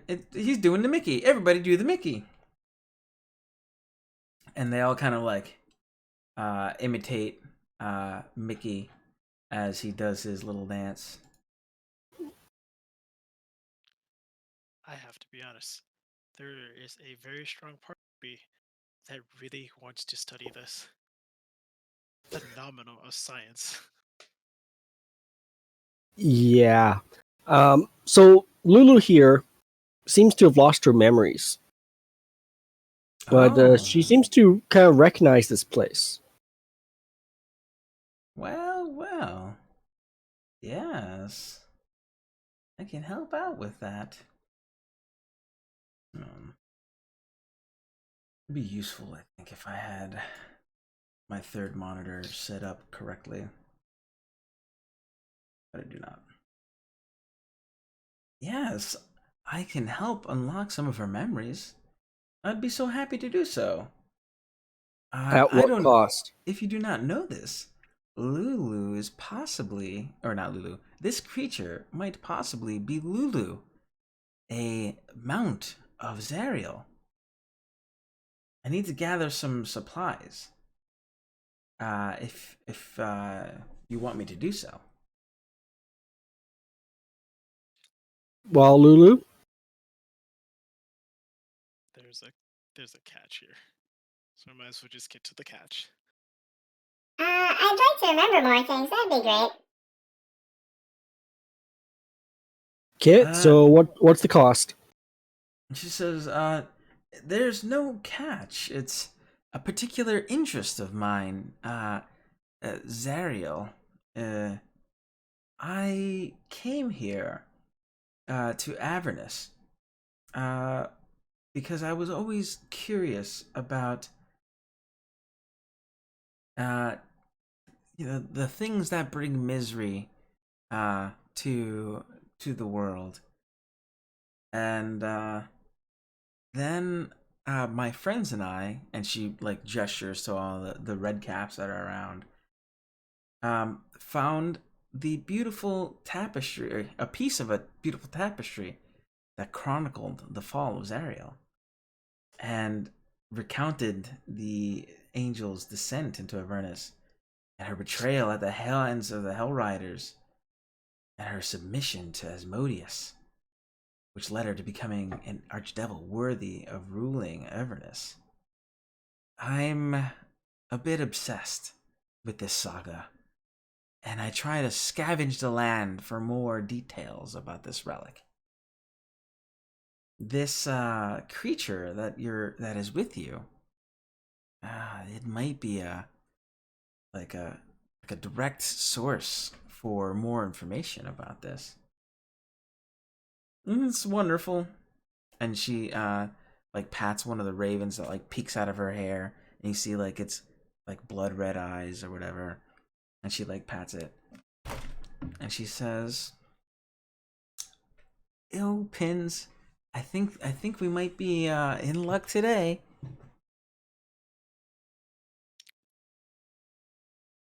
Hmm. On the one hand, I can certainly appreciate a scholarly pursuit, even a bardic one. On the other hand, there's always an agenda. But I'm willing to take this at face value. What do you know about Avernus? It likes fire.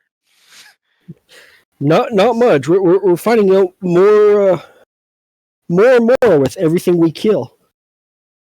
Hmm.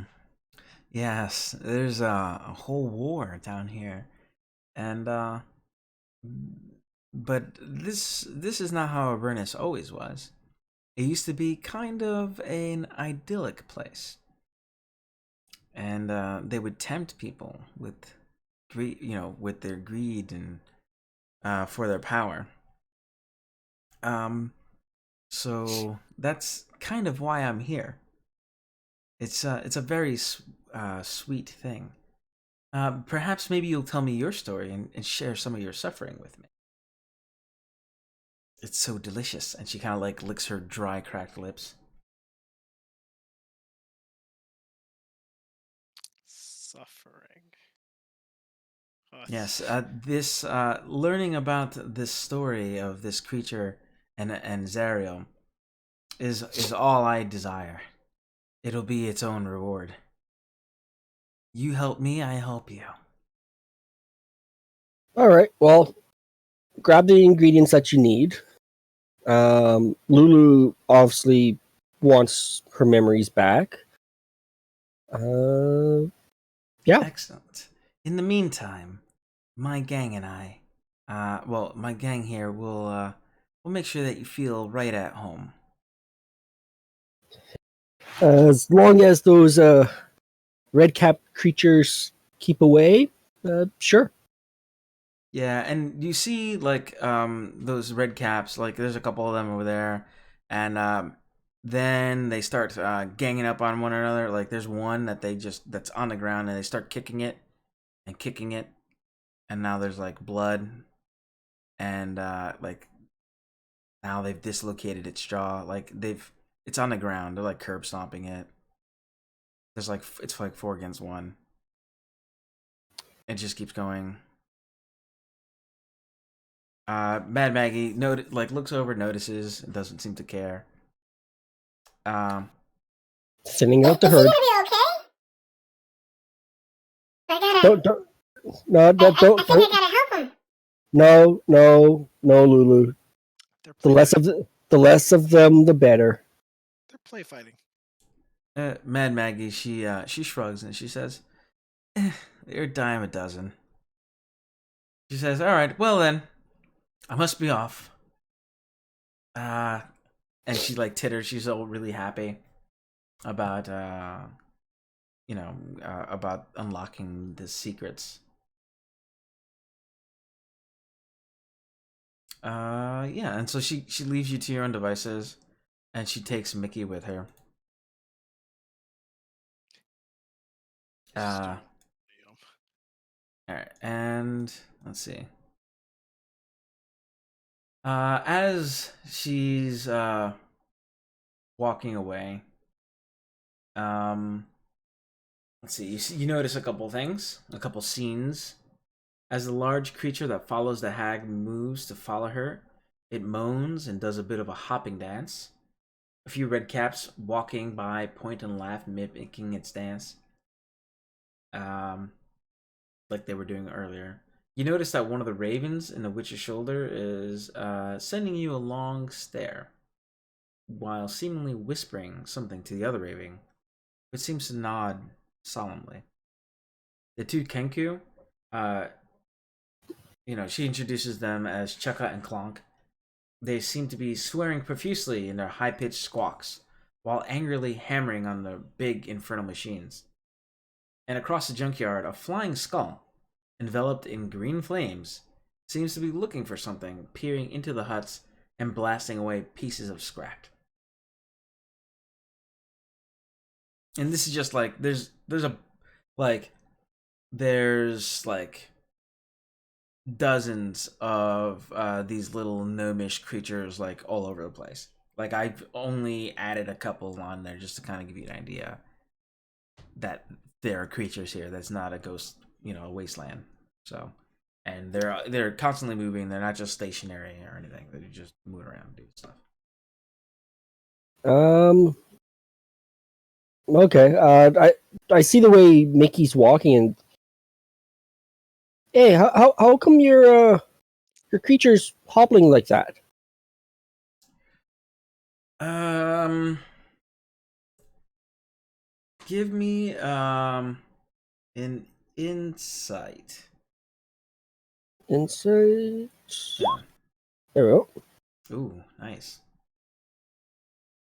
And she says, he's been doing that for a while now, and you notice that there seems to be definitely something wrong with his foot there. Give me a medicine check, Lucius. Yep. Nope. And you notice that there's a piece of bone, a bone devil, lodged in a foot, and you go to like wiggle it and try to take it out, but you like hurt him, and he roars. "Arrgh!" Yeah. No. That's definitely in there. Dusk, are you able to? I want you to take one look at me and ask me if you think I give hit points or take them away. Well, I definitely know you take him away. I'm just saying that sometimes medicine can be used for destroying. Oh, you're not wrong. No, this lies outside of my areas of expertise. However, He is grumpy now, and so if you want him to lift his leg again, you're gonna need to persuade him. That I can do. Come on, big guy. Come on. We'll let the other guy one. He looks over at Mad Maggie, and she says, "Go on now, be a good boy," and it kind of grumps and lifts up its leg. can I make a nature check in order to see if I know a better way of? Oh, wait a second. Hold on. I forgot that when it did its thing, it had a reaction and it tried to smack you. Let's see if it hit. It hit, Lucius. All right. Do you do anything about getting hit? It was like a pure like a reaction, like somebody did something bad and you just Nope. That's perfectly fine. 15 damage. That backhand though. But you do wind up calming it down. Can I make a nature check to see if this bone devil or whatever? This is not of nature. Oh. It's definitely going to be some type of medicine check, or no, it's going to be a medicine check to try to do this. But he has already reacted negatively to this. He is trusting you guys now, and fool me once, shame on me, kind of situation. Just so you're aware. Mad Maggie's gonna. She says, "I'll let you handle it. He's a big boy. He can take care of himself." And she's gonna go off. I'll be right back. Oh God, we could have ourselves a little bit of a problem here. So it's just you and the thing, and Mad Maggie will be back. She said, "It won't take me more than 2 rounds." Okay, go ahead and try.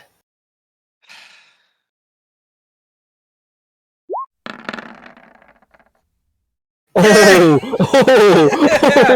I love it. Yeah, boy. Oh. That was an epic moment for sure. Oh, those horses. I love it. That was good. Beautiful mind calculating scene. Yeah. Oh, dude, that's great. Yes, so much yes. And so it like lifts up its arms to kind of like slam down, but like it doesn't slam down. It just like raises its arms up like in cheering, yeah, kind of. But it sounds horrible, like it's got like a devil's throat mixed with like a damn nightmare mixed with stupid crap. And you manage to just like yank it out perfectly. And he doesn't even feel it. He doesn't feel the pain. It's like when somebody gets a flu shot or whatever and they don't, you distract the child. He's so happy. Okay. And after a little while, she comes back and she said, "Oh, Did are you feeling better, Mickey? Uh, and he kind of looks like a very simple creature, and it seems very happy. And it goes to give Dusk a big hug. Do you avoid its hug? I will allow it one hug. It gives you a nice, firm hug. Almost a little too firm, I but take this moment to try to study it, to observe its actions as much as I can. yeah, absolutely. Yeah, you got you were able to like learn a little bit about it, and it seems to be like a fiendish flesh golem. He is particularly big, and he's definitely stitched together from body parts of devils, demons, Yugoloths, and other fiends. None, like if somebody were to try to create a creature like this, no two creatures would be the same. Um, and yeah, so he's definitely unique. Storing for future use or observation. Yeah. Yeah. And she says, "Oh, you made a friend. Well, that's good to see. I'm glad you guys were able to help out. Maybe you'll be able to help out some of these other guys while I go collect some more supplies. Come on, Mickey, come with me."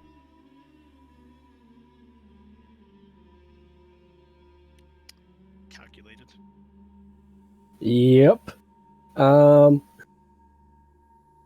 But glad it worked out. Surprisingly. Much worse. It looks like Okay. because you hurt him, he's still got a little bit of a hop kind of situation going on there. Not as bad. It'll get better in time, I'm sure. Yeah, that'll heal. You know what we might consider in the future when we try these endeavors? Actually, you did get a crit, so I'm just gonna, he's walking off. He walked it off. It's great. You know what we could try for in future in these endeavors if we're working together. You're a bard. You could inspire me with song, dance, performance, words of power. That'd be great. That'd be great. I can only do it so many times, but yes, I could. Well, I would say between the two of us, we can maximize those opportunities. Pretty much. Okay, let's see. Who do we help out next? Great job. I'm really impressed. Who do we have around here? There's the Kenkus. Yeah, those you had those Kenkus and sure. Yeah, let's go do the Kenkus.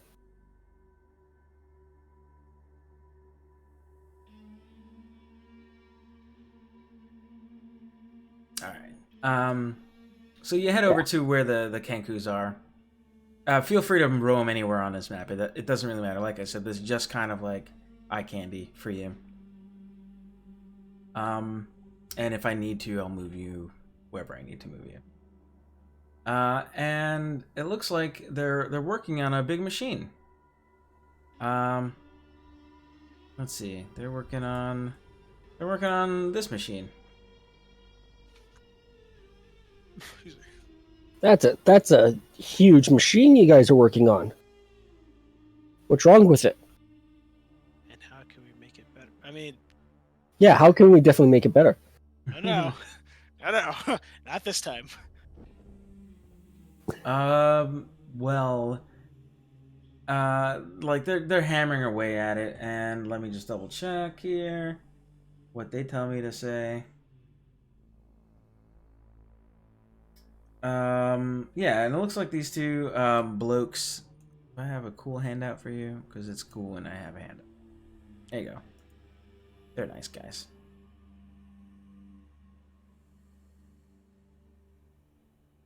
Yeah, it looks like they're working on a big machine. And anybody who is interested, go ahead and give me an Arcana or Investigation check because I don't know, this looks crazy. That's makes sense. You know, it takes you some time, Lucius. You know, you're examining this thing, and you know, it takes about 10 minutes.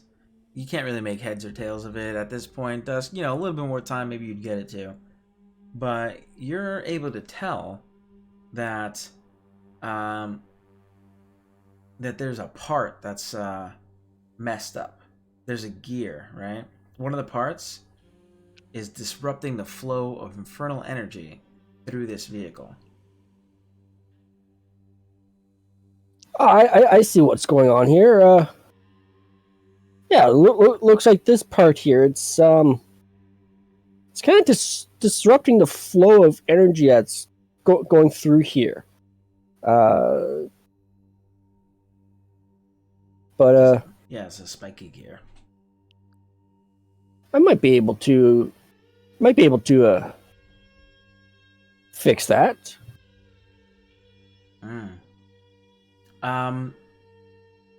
So now that you've identified the issue, Chukka says in Mad Maggie's voice, "By Beshaba, whatever did an innocent woman like I do to deserve this?" Before continuing on in a deep and rumbling voice. It sounds like a Duergar's voice. "'Tis the Hrozu gear, can't be repaired. Ain't nothing else to do but catch a new one." And looking at the red caps running around, Chukka blurts out in one of the shrill voices, "Blood! Haha! Kill it! Kill it faster! Faster!" And it shakes its head, looking up at you guys. And it says in that Duergar's voice again, "Give me a hand with this, and I'll owe ye. What do you say?" Well, hang on. What you said it was a Hezru gear?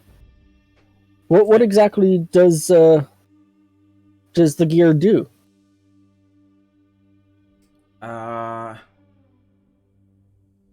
And they basically, and I'm not gonna like do voices. They're basically trying to get you to catch a Hezru, and you know, they indicate they can't ask the red caps or the mad caps because they just kill the demon, or you know, so they need to capture it. Well, can't we just like repair this one, like a spell or something? And they shake their head sadly. Where would a Hezru demon be? And they get all giddy because it looks like you're taking a bait, and to, you know, help them out, taking the bait or the adventure hook or whatever. And they indicate to you that they plan on using the scavenger, and they want your help. They're going to go on a run.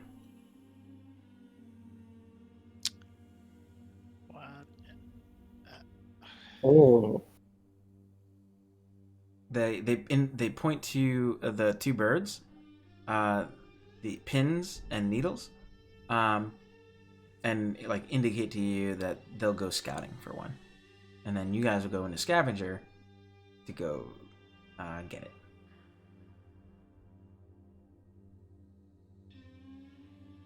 Well, I'm up for it. Oh, you buddy. Come on, if we fix a machine like this, we might get one.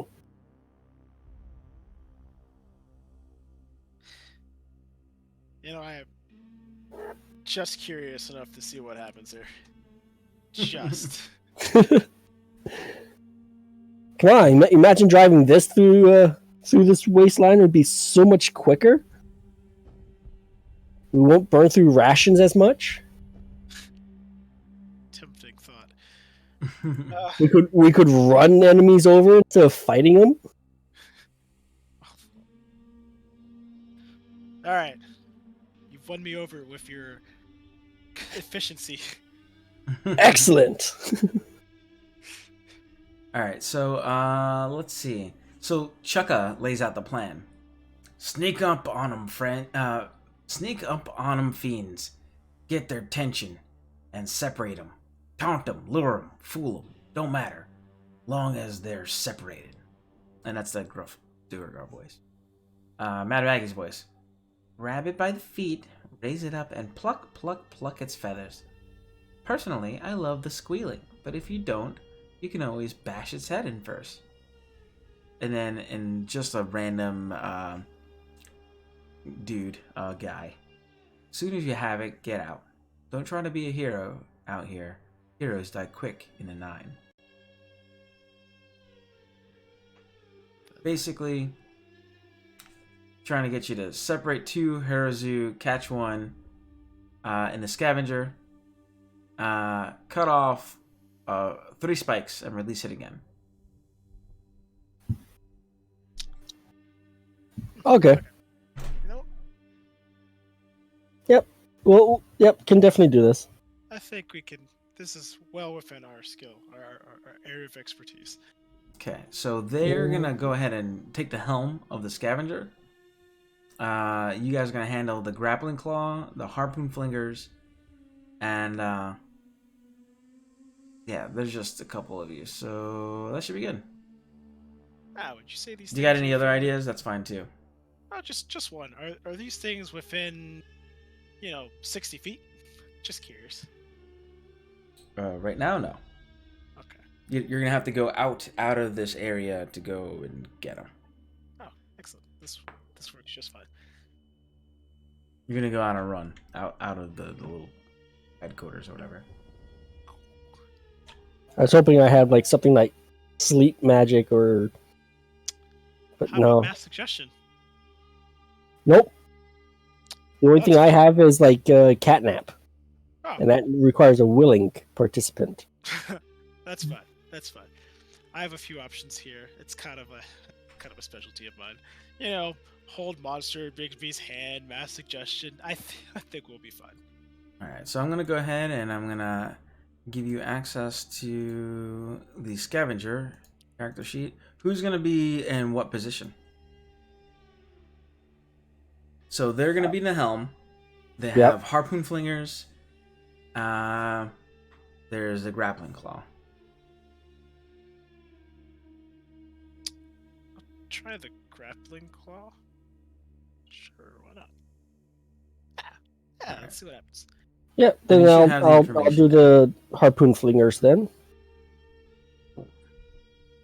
All right, cool. So I'll take you both out. We'll go back to this thing. I'll copy one of these guys. Oh, and Chuck and Clunk will be there too. Great. More NPCs for me to handle. Awesome. I sense great excitement for this venture. Well, I guess that's kind of the nice part of having a couple of PCs like you guys. Because then, like, it's not 50 things happening at the same time. It's just like, and less waiting around for you. So but now I officially outnumber the players. So that's fun. Cool. Let me go ahead and drag out this creature.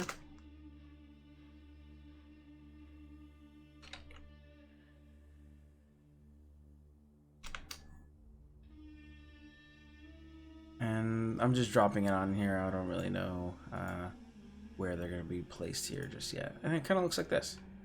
Cool, huh? Great. Oh. Okay, guys, if we run it over first and knock it down, much easier to grapple. I think I get the impression that they are scaly enough that perhaps they might survive that encounter. They are nearly as large as we are. Okay, here we go. It's a large creature. Look at the traits of the crushing wheels. Crushing wheels. Alright, so you're on here. You're here. Cool, cool. Oh, that's fair. Okay. Yep. Small bus. Great. That'll work. All right, cool. So I guess so we're gonna start initiative about 30 feet out. 30 feet. Oh, fantastic. Yeah. I just need to get them there. That's the last number I wanted. Wow. Don't worry, I'm lower. No. Oh, okay, cool. Yeah, that works. Great. 30 feet, 30 feet. Cool. Great. So, they drive, Chuck and Clonk drive the scavenger towards these Hezru, trying to run one of them over, grab it with a hook after. We're starting the initiative at 30 feet. So we'll use, I guess, their initiative, Chucka and Clonk. Yeah, since they're the ones driving it. I probably scored better than we did. This guy. Nope. We'll use Chucka. Okay, great. Nope. Lulu, yay! Lulu's on the inside, hanging out. Like, wee! Oh, damn. All right. Lulu's giving the commands. Pretty low initiative all the way around, honestly. Cool. So this thing here, cool. Cargo capacity 2 tons. Jeez. They're not playing around. So it sees a smaller thing and it runs up to it. Or not a smaller thing, a thing. It's gonna try to. That was 30 feet. What is it? Movement. 30 feet movement. It's going to try to climb onto this thing, I guess. While doing athletics. Great. Yeah, it climbs onto like the side of this thing as it's moving. Dusk. Okay, since this thing is adjacent, we're gonna try this out. Oh, about that. Oh no. I need you to make a Constitution saving throw. Hey, I thought we were friends. Apparently this is very stinky. Oh, good lord. That's cool. Wait, hang on. I'm gonna use my where is it? I've got a feature for this. Arcane deflection. There we go. Beautiful. Go. It's not an attack, or you fail. Okay, but it is. You gain a +2 bonus to your AC, and a +4 to the saving throw. Okay. Yes. Cool. But you can't cast spells other than cantrips until the end of your next turn. It's okay. He's gonna use a grappling hook, right? So that's fine. Yeah. This is fine. Right, good. Gonna see if you can just it's coming to you. Just pick it up with the I have grappling great news hook. for you, because you are not affected by its stink. It stunk. Whoa, fantastic. I guess we'll do this grappling claw thing, Yeah. and then I'll make it so that way it's like legit. I think. There you go. Ran over there. All right, so that's 24. Reading this right? If you open up the sheet for it under the character sheet, Right. Could just click those. I mean, because it has a that's +10 to fine. its attack. I mean, you did it. It's still fine. +10 to the attack. It's great. So you hit. So to replace the damage cog, Chucka and Clonk need 3 spikes. You restrained it by using the grappling claw, which is great. Can use a bonus action. Okay, well I don't want to do that. I got it. All right, guys. So to remove a spike, somebody's gonna have to use a Yeah, now that it's restrained, a dexterity sleight of hand check with a slashing weapon. Hey, Oh. look at that. It's like this is your chance to shine. Nope. I don't have You a slash. piercing weapon. Yep. I have no slashing weapon. Oh my god. Let me see what this. Hold on, let me see if one of these guys. I think we are literally the only two people in the party that do not have slashing weapons. Oh, Yep, God. no, because the only way I can do slashing is with my blade Longsword. not the blade flourish, because it has a slashing flourish, which does slashing damage. And they look And at that's- you in like disbelief, God. and he's like, you didn't bring a knife?" Well, normally I cook my dinner. I don't know what you want from me. Somebody's gotta have a knife or something. Oh my god. He has a rapier, I have a dagger, and I have a staff of power. Between the two of us, we have piercing and bludgeoning. All right. Clonk has a warhammer. What about this other guy? Chukka, maybe my Chukka. God. I think his is a spear based on the picture. He's got a silvered pike. Yeah, which is piercing. We got a lot of pokey here. There's gotta be, like, I feel like you wouldn't have gone out there without, just, we'll call it that they gave you a longsword or something. Yeah, no, because longswords. Yes, because of my cleric domain. Yes, I am. All right, great. Then you have like you have a longsword that they are Longsword, short sword, simple weapons. Yeah, whatever, they had a random weapon for you to borrow for this particular thing. If you're proficient in it, just go ahead and drag it on your character sheet. A scimitar. I can do slashing weapons, but Yeah, I go like ahead. pokey. Yeah, Short sword. Yeah. they would have let you borrow one for this because otherwise this whole thing is dumb. Okay. So I need a sleight of hand check with a slashing weapon. So just a sleight of hand check. Okay. Where is it? Oh, wait, it's not your turn, I guess. My bad. Yeah, So, and it wouldn't be me because I'm not proficient. I'm a bard, not a rogue. Oh, I'm sorry. This was Trouble's field. Yeah, I'm gonna put it back here. There you go. I moved the wrong guy apparently, but the next guy's gonna go too.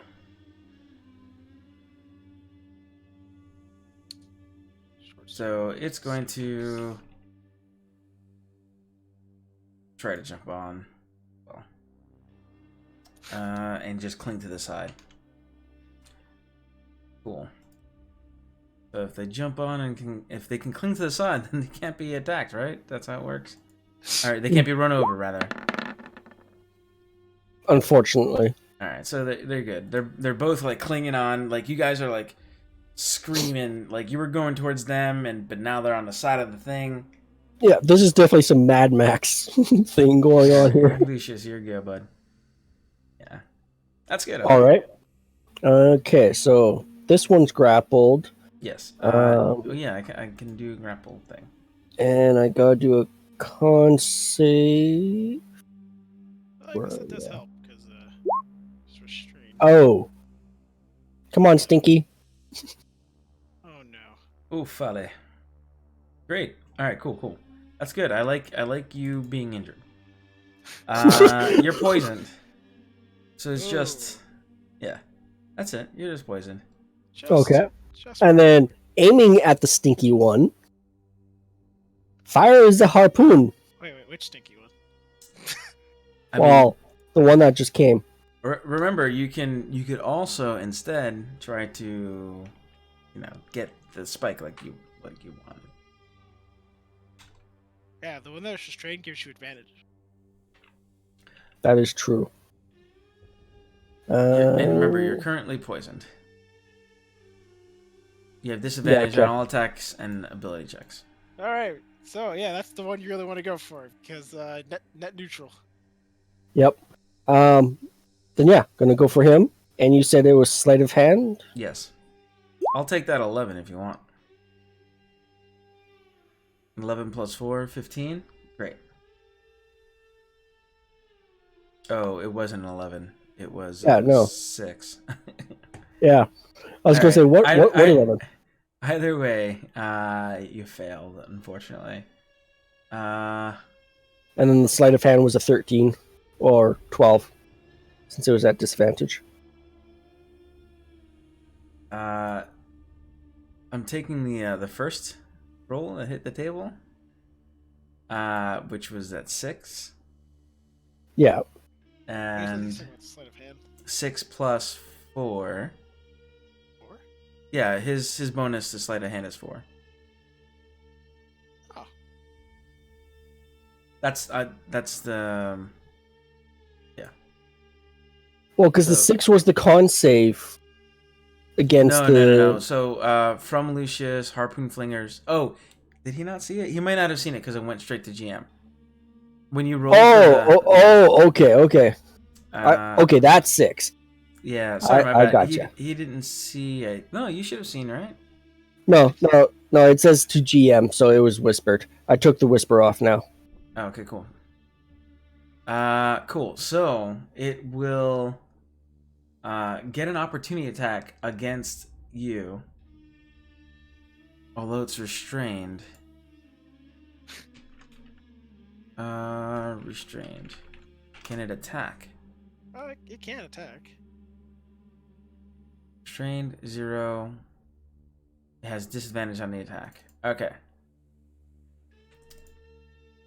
Cool. So we'll do that then. And what kind of attack? A bite? A claw? Let's see if try to bite you, I guess.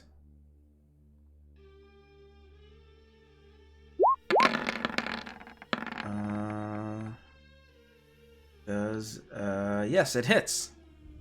Lucius. Do you want it to stay hidden? Do you have a shield or anything? I mean, you might be wasting it if you use it, but maybe not. Yeah, no. Hellish Rebuke. Ooh, I like this because I wanted to do this for a little while now. Great. No. Do your Hellish Rebuke, please. That was at 3rd level. Proceed, Governor. Okay. So it does damage to you. Nope. Right? 2nd level, so it would only be the 8 for the higher level cast, not Gotcha. 18. Oh, that's unfortunate. Okay, cool. So I do damage to you first, which is 23 piercing. Jeez. And then I take damage from your Hellish Rebuke, and your Hellish Rebuke... 17, 8, that's 25. The cackling of imps accompanies the fire unleashed by this spell. And you're like, as the fire, strikes this guy. It seems like there's weird alterations to magic here in Avernus. So we're talking about a 25 total damage, yeah? Fire? Yeah. It seems like they're not as damaged by fire. Sounds about right. We are Avernus. I mean, yeah, I give it to him. Alright. I think I'm gonna put one of these guys on... Well... Oh, did I not roll for Clunk? Or whatever? No, because I think you're only using their 1 initiative. Alright, I'm gonna roll for Clunk so that way he can... He was the guy that drove up to the place. Great. Chukka... Chukka's gonna get to... he's gonna be on the other harpoon gun. Because... you guys need more help. Slightly. Where's my scavenger, bro? I think we're still in this. Yeah, you're okay. You're gonna be fine. Harpoon gun. And it harpoons the restrained one. Oh, also, I guess he needs to make a con save, huh? Oh, not that. What was the roll for this thing? 6. I think that's gonna be a fail, boss. All right, cool. Chukka is poisoned. Gross.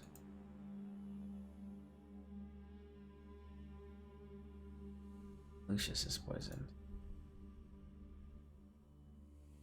All right. The restrained guy's turn. He's going to try to unrestrain himself, right? Sounds like a thing one would do, and it's going to be an athletics check for him. He's restrained. It doesn't give him disadvantage on the checks, I believe. Restrained. Ooh, Can't benefit speed. Disadvantage on dexterity saving throws and. Ooh, it failed. It failed. I rolled a save instead of what I needed to, but it doesn't matter. Failed. All right.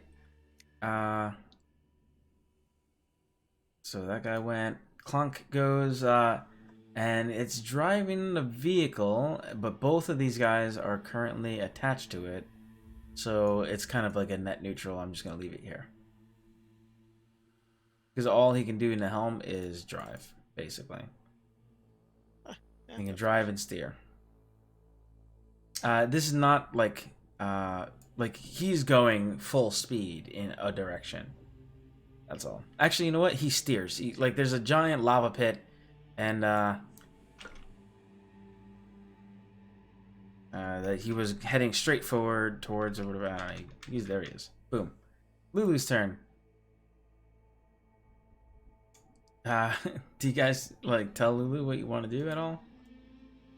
Oh my gosh. Oh no! Wait a second. Pretty sure Lulu doesn't have any slashing. I got a question. Oh no. Uh-oh. It doesn't matter. Apparently Lulu was holding its little breath because it didn't want to have its aura activated. That's what we'll say. Lulu, breathe. Do you want its aura activated? We're not trying to. Oh, that messes my magic. Ah.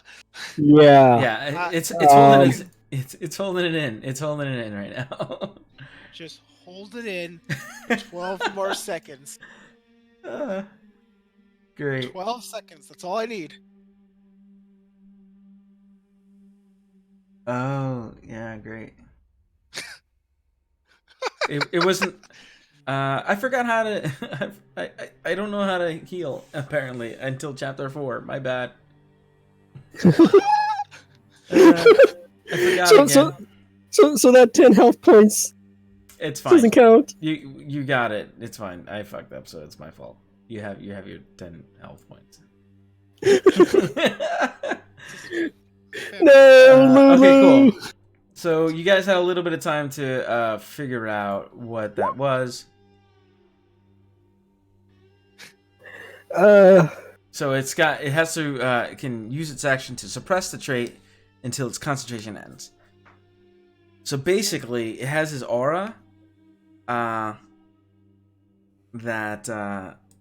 is just on, and it has to actively turn it off. It's like a reverse concentration kind of situation. You know what I mean? 5th level or lower. Oh, that's perfect. Okay, fantastic. That's hugely annoying, but we work with it.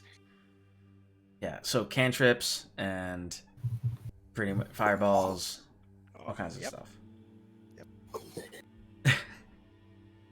So it's a great shield. It's a great shield, but It's like a little anti-magic field. But yeah, but you got these guys here who are in it as well. So cool. I could work with this. I want to help. And what can Lulu do? Do have a slashy thing to get a feather. Lulu knows how to. What can Lulu do?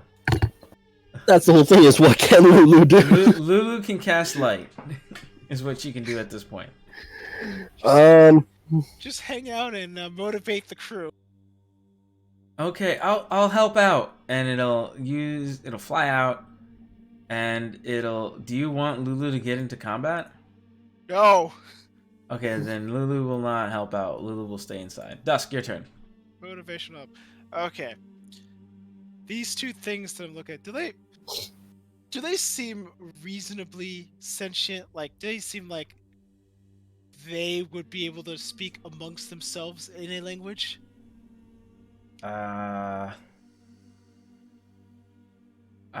Sure. Yeah. Probably. Great. I think it would be great if the two of you just relaxed and just stood still for the next 24 hours and allow the people around you to just snip, snip, snip a few feathers and be on our way. Mash suggestion. Okay. Very interesting. Up to 12 creatures, so you don't have to, you can choose the ones you want, right? Just picking those two? That can hear and understand you. Do they speak Infernal? Or any of these languages? Oh.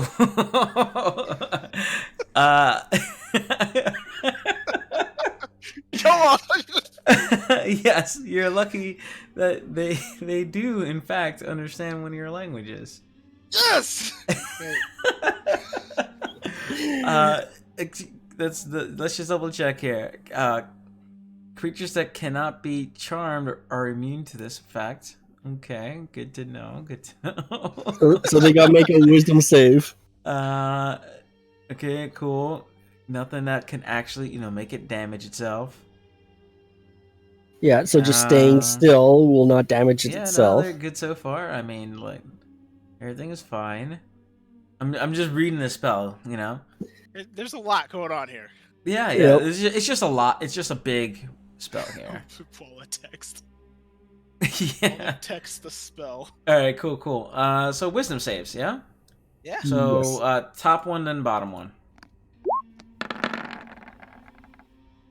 The top one fails. The bottom one passes.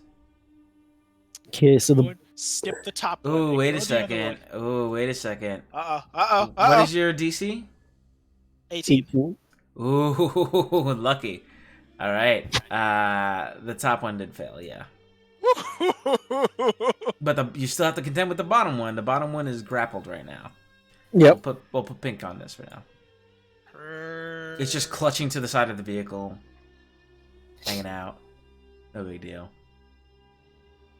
And the best part about this, I don't even have to concentrate.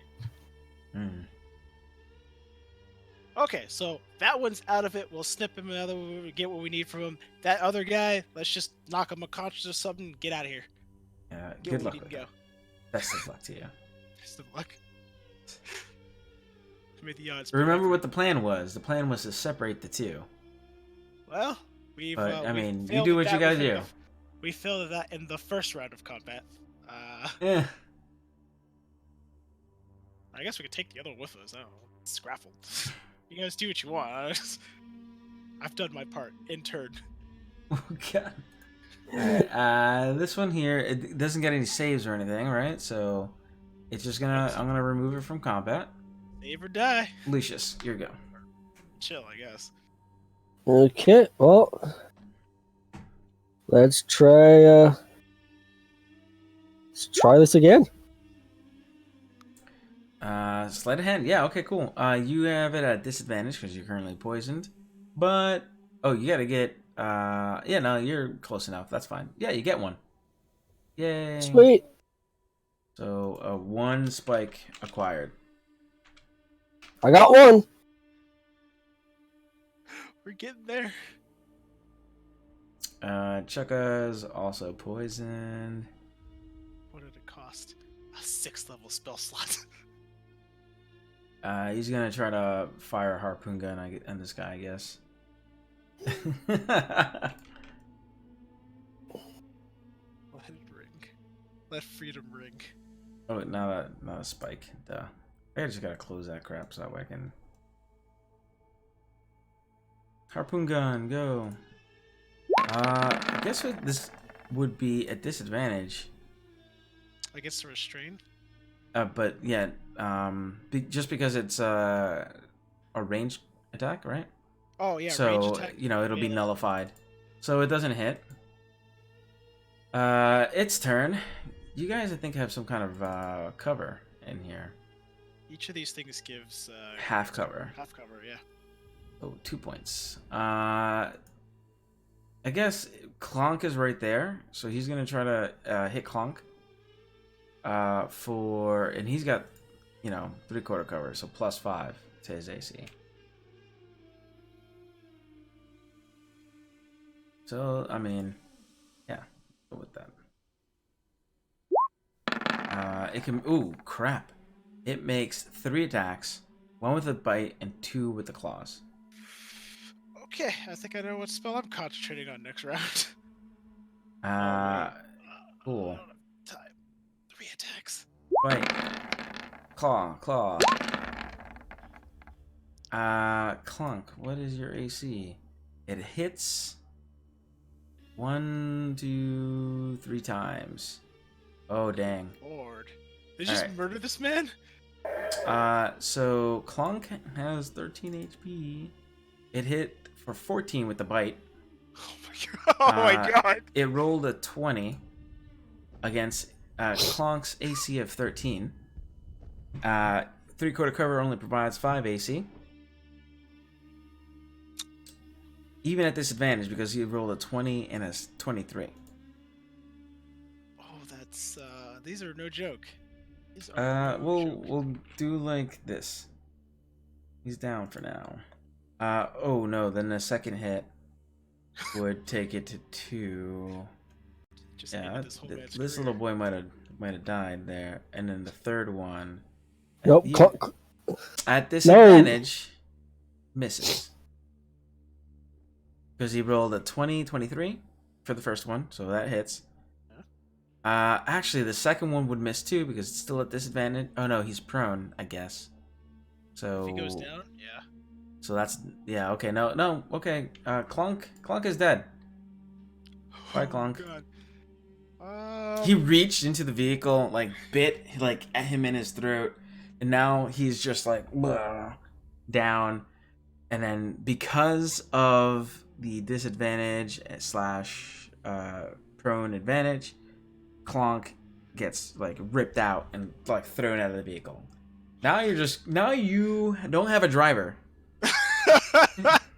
Just so you're aware. And Chuck is like, no. and Chuck is gonna try to get off the weapon thing and try to. you're going straight for the pit. Oh no. Oh my god. Okay. All right, bye, Clunk. This is salvageable. This is fine. This is fine. Oh my god, this is the worst. Lulu. Oh my god, poor Lulu. Sees this and is heartbroken. Oh no. Oh no. They are. It's okay. It's okay. We'll avenge them.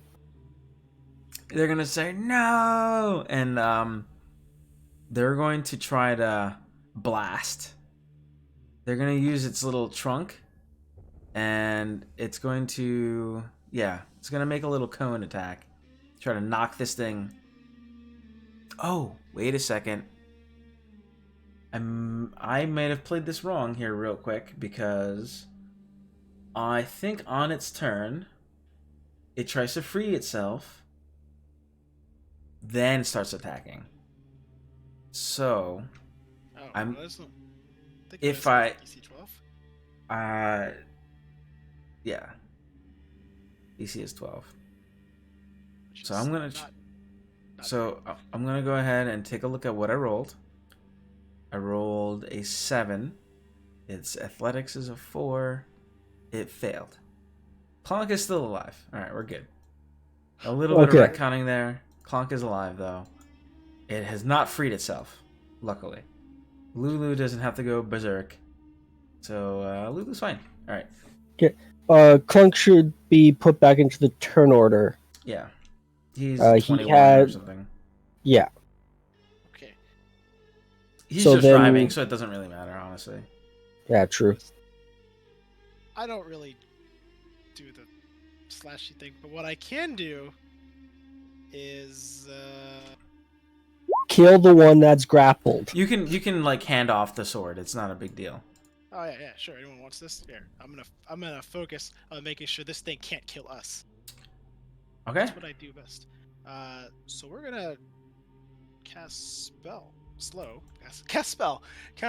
on this. It's the only target. And it is a whiz save. It is a whiz save. That seemed to work pretty well for me last time. Oof! It that one. Great. Yes. All right. So. Oh wait a second! I lied. Oh no. The Hezru has advantage on saving throws against spells and other magical effects. Are you kidding me? And it crit on both sides. One crit fail and one crit pass. Not good. Yeah. Sorry. Okay. So, triple attacker, huh? If it gets free. Oh my god. All right, Lucius. You have one. You have one spike. We might have to cut and run. So, cut.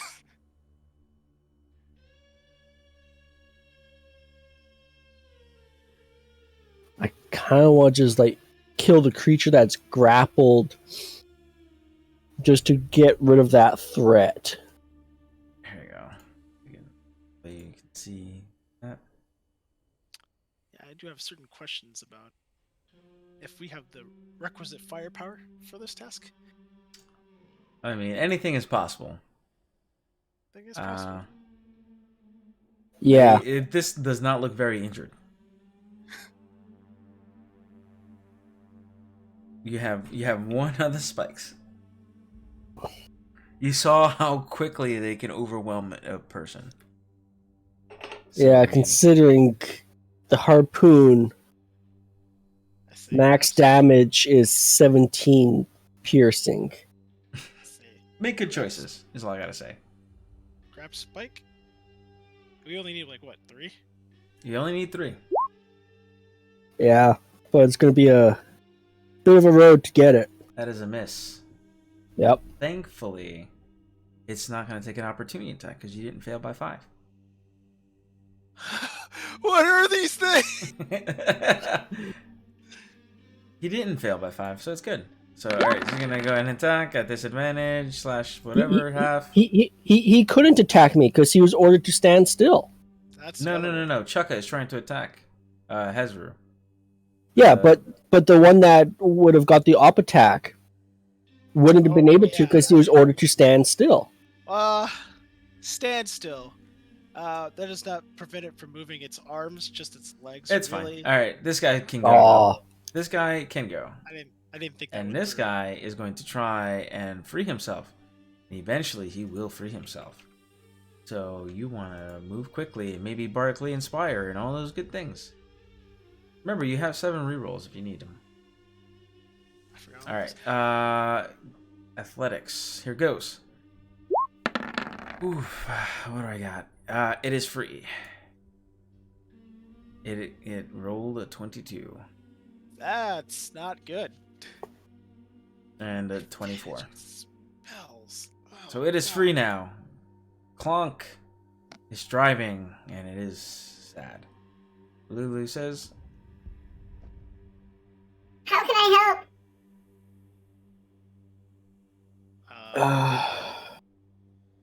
Should I try to blast him? I don't. Blast him with what? She's an elephant thing. Trunk thing. it has its trunk that makes thunder damage, and it doesn't push anything. Okay. Yes, just dodge a lot.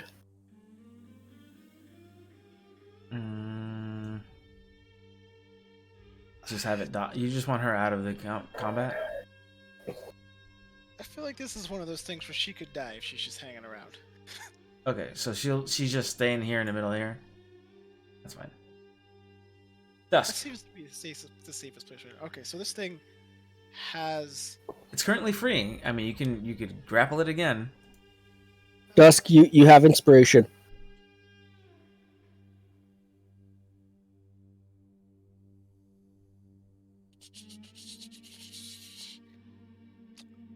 Actually, yeah, I might actually want to just try to cut, because yeah, it probably makes more sense for me to try to get one of the feathers if I can. Mm-hmm. God, these are not great. Spikes? Spikes, yeah, spikes. Okay, yeah. It would have been so much easier if we could just like repair the one that's damaged. There's a lot of things. Sleight of hand. Let's see it. Inspiration here. Oh, with Yeah. inspiration? Yeah. Okay, with inspiration, you got it. Well, the inspiration, it's a D10. Oh, you're one of those. Yep. Fantastic. Oh, yeah, that's good. That's good. Okay, so we have 2. Just need one more, and we're out. One more, and then you can try to get. One round of attacks. Like, I don't know. Fuck.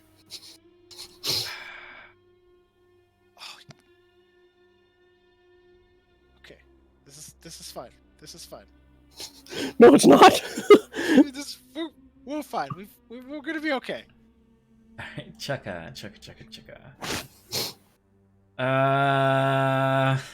Huh. All right. I guess what Chukka's gonna try to do is gonna try to use like move aside, and it's gonna use the grappling claw.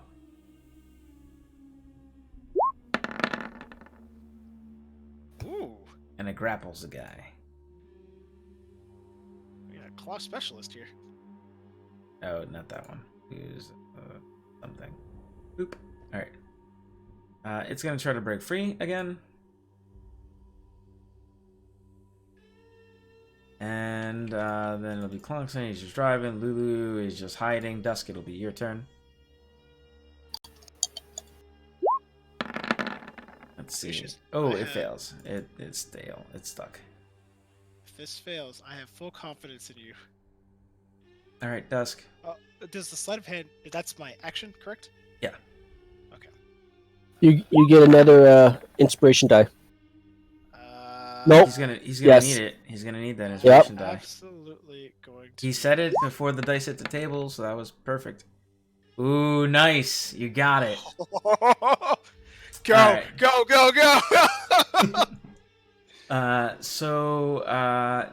You know, both of them say as soon as you've like secured these spikes, the Chukka and Clonk, they repeat exactly what you said. They say go, go, go, go, go, and they release the demon, like they kind of like fling it, so they flick it off the vehicle, and they head back towards Fort Knucklebone. Here they can make the repairs without any help, really, and they thank you profusely. And they say that they're gonna put in, put a good word in for you, with Mad Maggie. Nothing like a bit of sport to remind you of your mortality. That was fun. That was tense. I like it. You know, some ability check type deals, and consequences if you fail. Consequences. Yeah, it was turned out okay. All right. Yeah, we'll go back to Fort Knucklebone. Okay. So that's 2 people. How many more is left to help? There was the Flame Skull that was shooting at random scraps of metal, and then there was the 2 ravens that oh yes, went, to scout for you. Okay, let's go see what those 2 are up to. Okay. They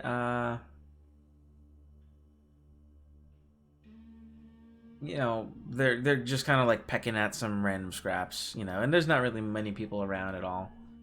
What do? You like just say, hey, what's up? Pretty much. see if they need a hand with anything.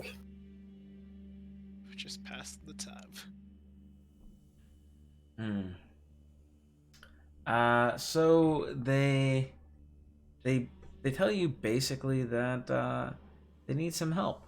And they talk in in common. And they say that there's a red cap named Wazik that needs killing. Oh, my pleasure. Why?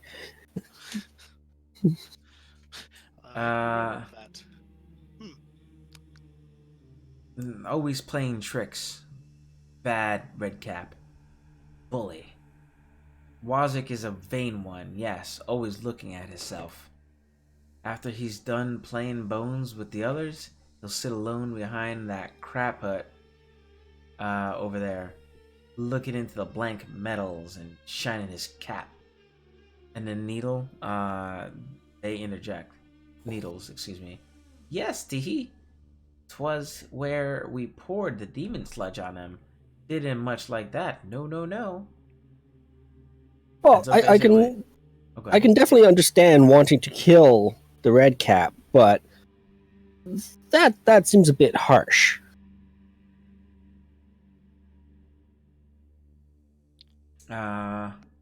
Yes, that's the point. Hee. That's getting a lot of chaotic evil vibe here. So, better those opportunities, we just move along. First, I don't know, considering everything else that has happened here, I have a feeling they're lying, but it kind of matches up with everything else that has happened. Give an insight.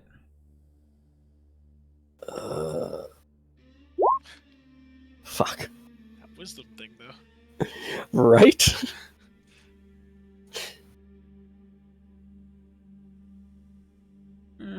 I mean, my wisdom's a -1. You don't get any impression either way as, if they're lying or telling the truth or whatever.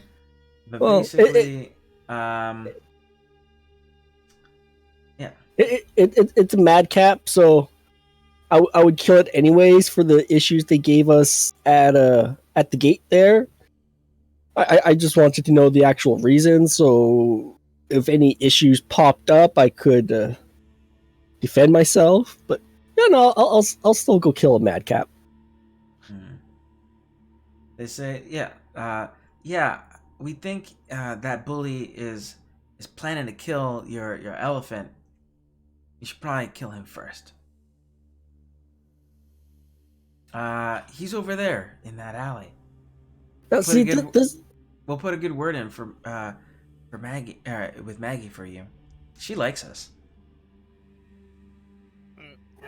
Let me make sure I understand what's happening here. You want us to walk into an alley to kill a madcap you don't like, who is supposedly threatening our quote-unquote elephant, and this is a good idea. Why? If you do it quiet, then you won't have to worry about it. Nobody needs to know. I can tell you for certain, of the two people who are capable of murdering someone quiet, that is not us. I don't like the sound of this, but I don't want that mean redcap to kill me. Yeah, I'm a warrior. I can fight them. Okay, let's go. Let's go kill it.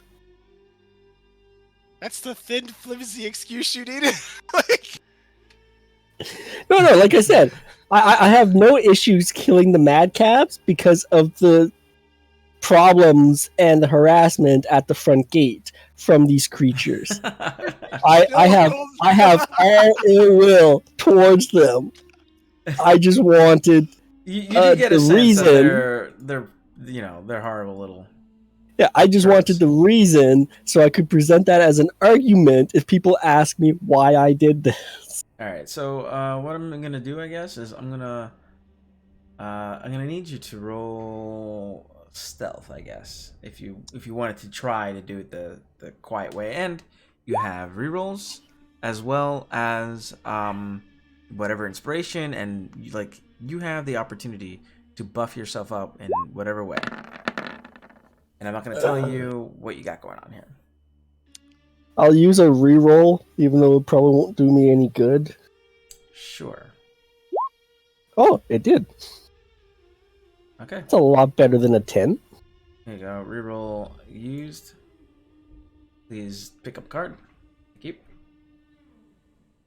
Yeah, so you know, he's in the alleyway or whatever, and it's very sneaky. You guys are just creeping along. Describe to me like how you're going along. You know, like how are you stealthing around like this?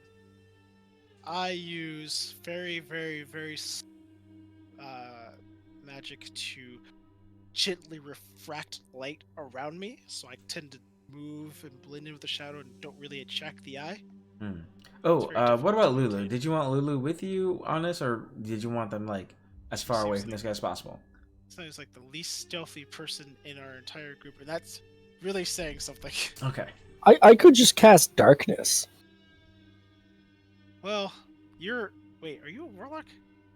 No, it's The only reason I asked is because of Devil's Sight will let you see through it. You can't see through darkness even with dark vision. That's like the only way. Yeah, Devil's Sight, that'd be it. Yeah. It's a great escape strategy if we remember which way to go to leave. So Yeah. stay. Wait, is she safe if we leave her? I'm sure she's a warrior and all, but You can leave her with like Chukka and Clonk if you'd like. oh yeah, they seem like outstanding. Yeah, she'll be safe. Yeah, she'll be safe with them. Fantastic. Trying to remember if I had something, but guess not. Okay, so you guys rolled well. You'll get a surprise round. We'll do it that way. Give me your initiatives.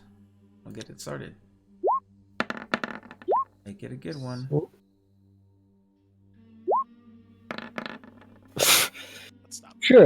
Sure. Let's just go lower on my initiative order. Oh no! Yeah, it didn't matter, so that's fine. But you do have a surprise round, so you're both gonna get to go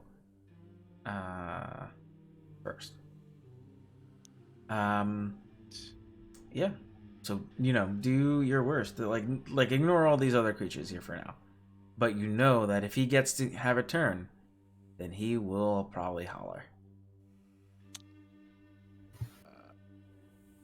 I didn't prepare summons. That's very rare. Very rare. If he could possibly holler. Oh yeah, obviously. We'll start here. Big B's hand? This is what you're gonna do with your surprise round? This is what you're planning on doing? Oh right, because I can't do the right. Oh god, I'm not good at single target damage. Well, what did you do with the creatures that were on the vehicle? When I used mass suggestion. I mean, that's a thing. Yeah. One stayed behind, Mm-hmm. and the other one got flung away. Yeah, so I have one. I'm just saying that not necessarily like control is also a possibility, but you have a very limited amount of time to make this happen. I do. I figured it out. Wait, that didn't do what I wanted to do, but that's using a 7th level spell slot. Oh, so are you doing that? Yes. What's the 10d10 or 5d10?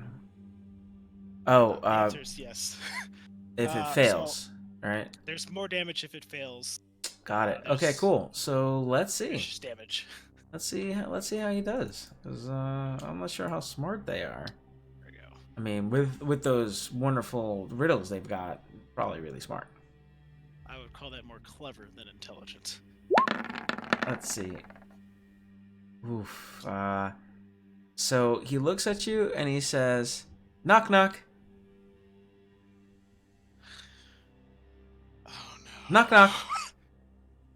Who's there? Wait, hold on. I gotta do this. We'll do this right. Are they immune to Knock, charm? knock. Oh god, who's there?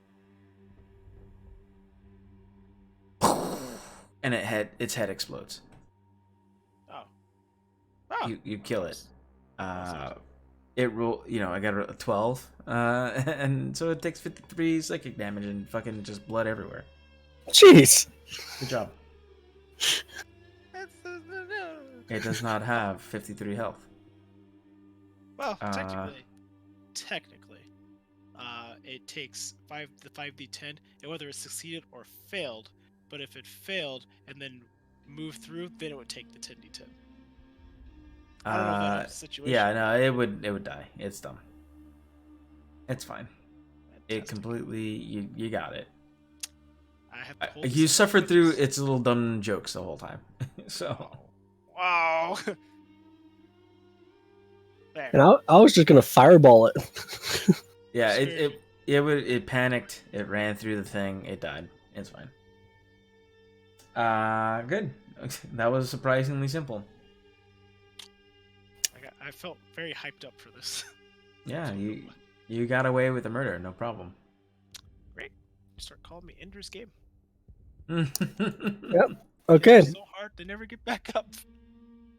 So now there's just the flame skull. That was pretty fast. Okay, cool. So, I mean, you did that. And, yeah. You managed to kill Wazik without any attention, gathering any attention. Pins and needles. They sing their praises to Mad Maggie. Or they will at some point. And, yeah, so this other guy. Barnabas.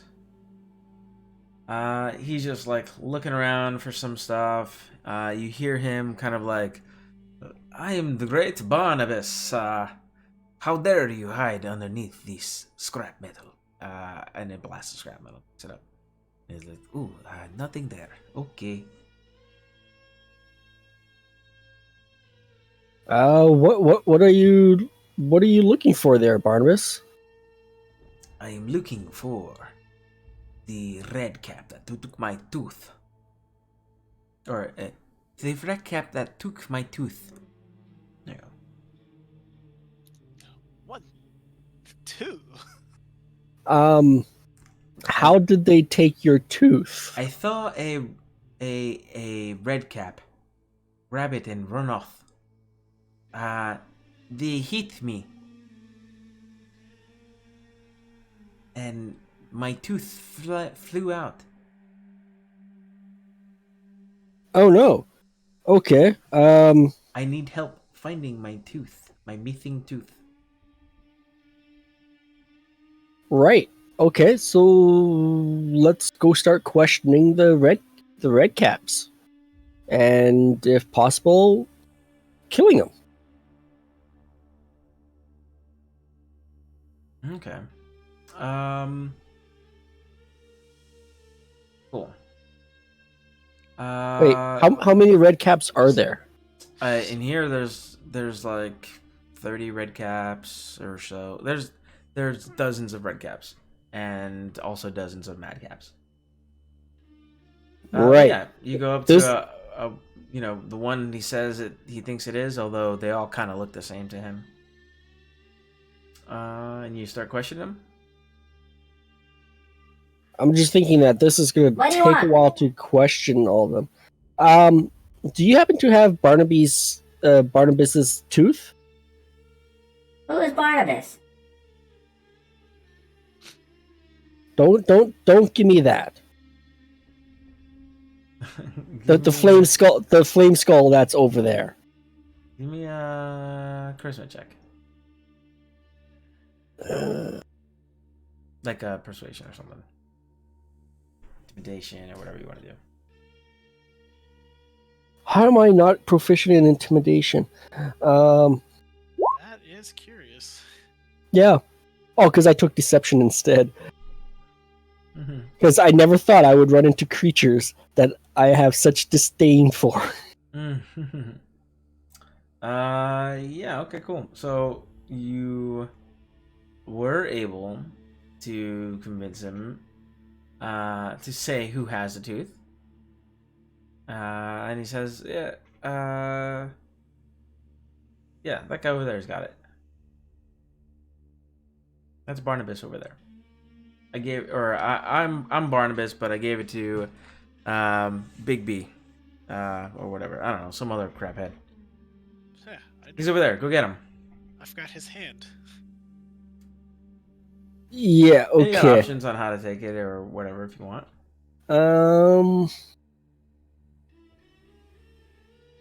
Just want to fireball these creatures. Well, that would diminish our stock here. Maybe. Yeah, but Mad Maggie said that they're a dime a dozen. We can repay her. It's a lot of dimes.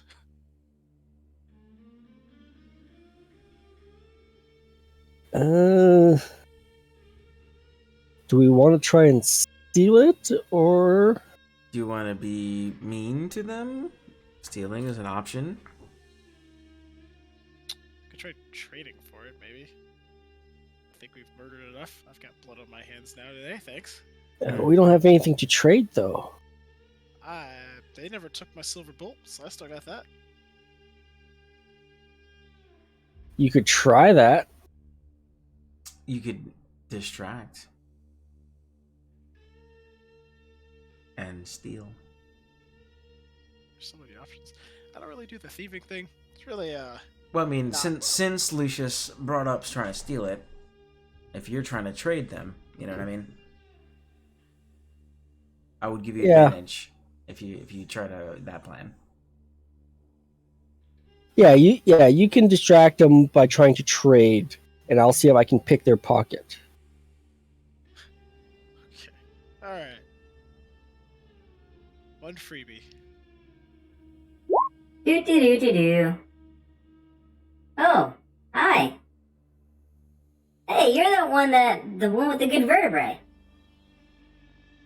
So I've been told. You got something for me? Well, I start twirling it through my fingers. This little silver bolt I picked up from a mad wizard's tower. Ooh, gimme. I wouldn't just give it away for anything. It'd have to be something of equal or greater value, of course. I mean, that's just the way of the world, right? I've got this, I've got some toes. I mean, everyone's got toes. Yeah, but I got these, as toll toes. Pretty good. That's alright, but not really what I'm looking for. I mean... Gimme. If only you had something that, I don't know, maybe was as good as murder as this silver might be. Yeah. Something that could help someone eat things better. I don't know. Ooh. I have information. Oh, I mean, what kind of information could you have that might be worth something? The best food. I know where all the food is. The best food. Best food, you say? Mm-hmm. Well, I mean, you've got my attention. I mean, there's food anywhere, really. Anyone No, the best food. It's a... Oh, I can't say. Gimme. Or, I got a deal. If I tell you where you can get some, then maybe you bring me some back. I can't eat an arrow, but I would like tasty food. Deal? That seems reasonable. Ooh, yeah, doggy bag. Doggy bag? Yeah, okay. Do they know what doggies are? Yeah, it's a form of, fiend, where they cross, like a chicken with, a gnome. It's its own thing here. So pretty much what you guys look like? Yeah. edible? I mean, you are what you eat, and You can see like bloody gums and like he looks like he probably ate another madcap or something, or excuse me, redcap not too long ago. I don't know. But anyway, yeah. So he tells you it's at Mahdi's Wandering Emporium. Fast food. Wandering Emporium. Okay, so let's find it. All right. I mean, this food's probably as good as you say it is. I will bequeath this silver bolt to you. Oh, he doesn't want that. He tries to bite it, and he does. He's like, he wants food. You know, bring him a snack later on. Get right on that.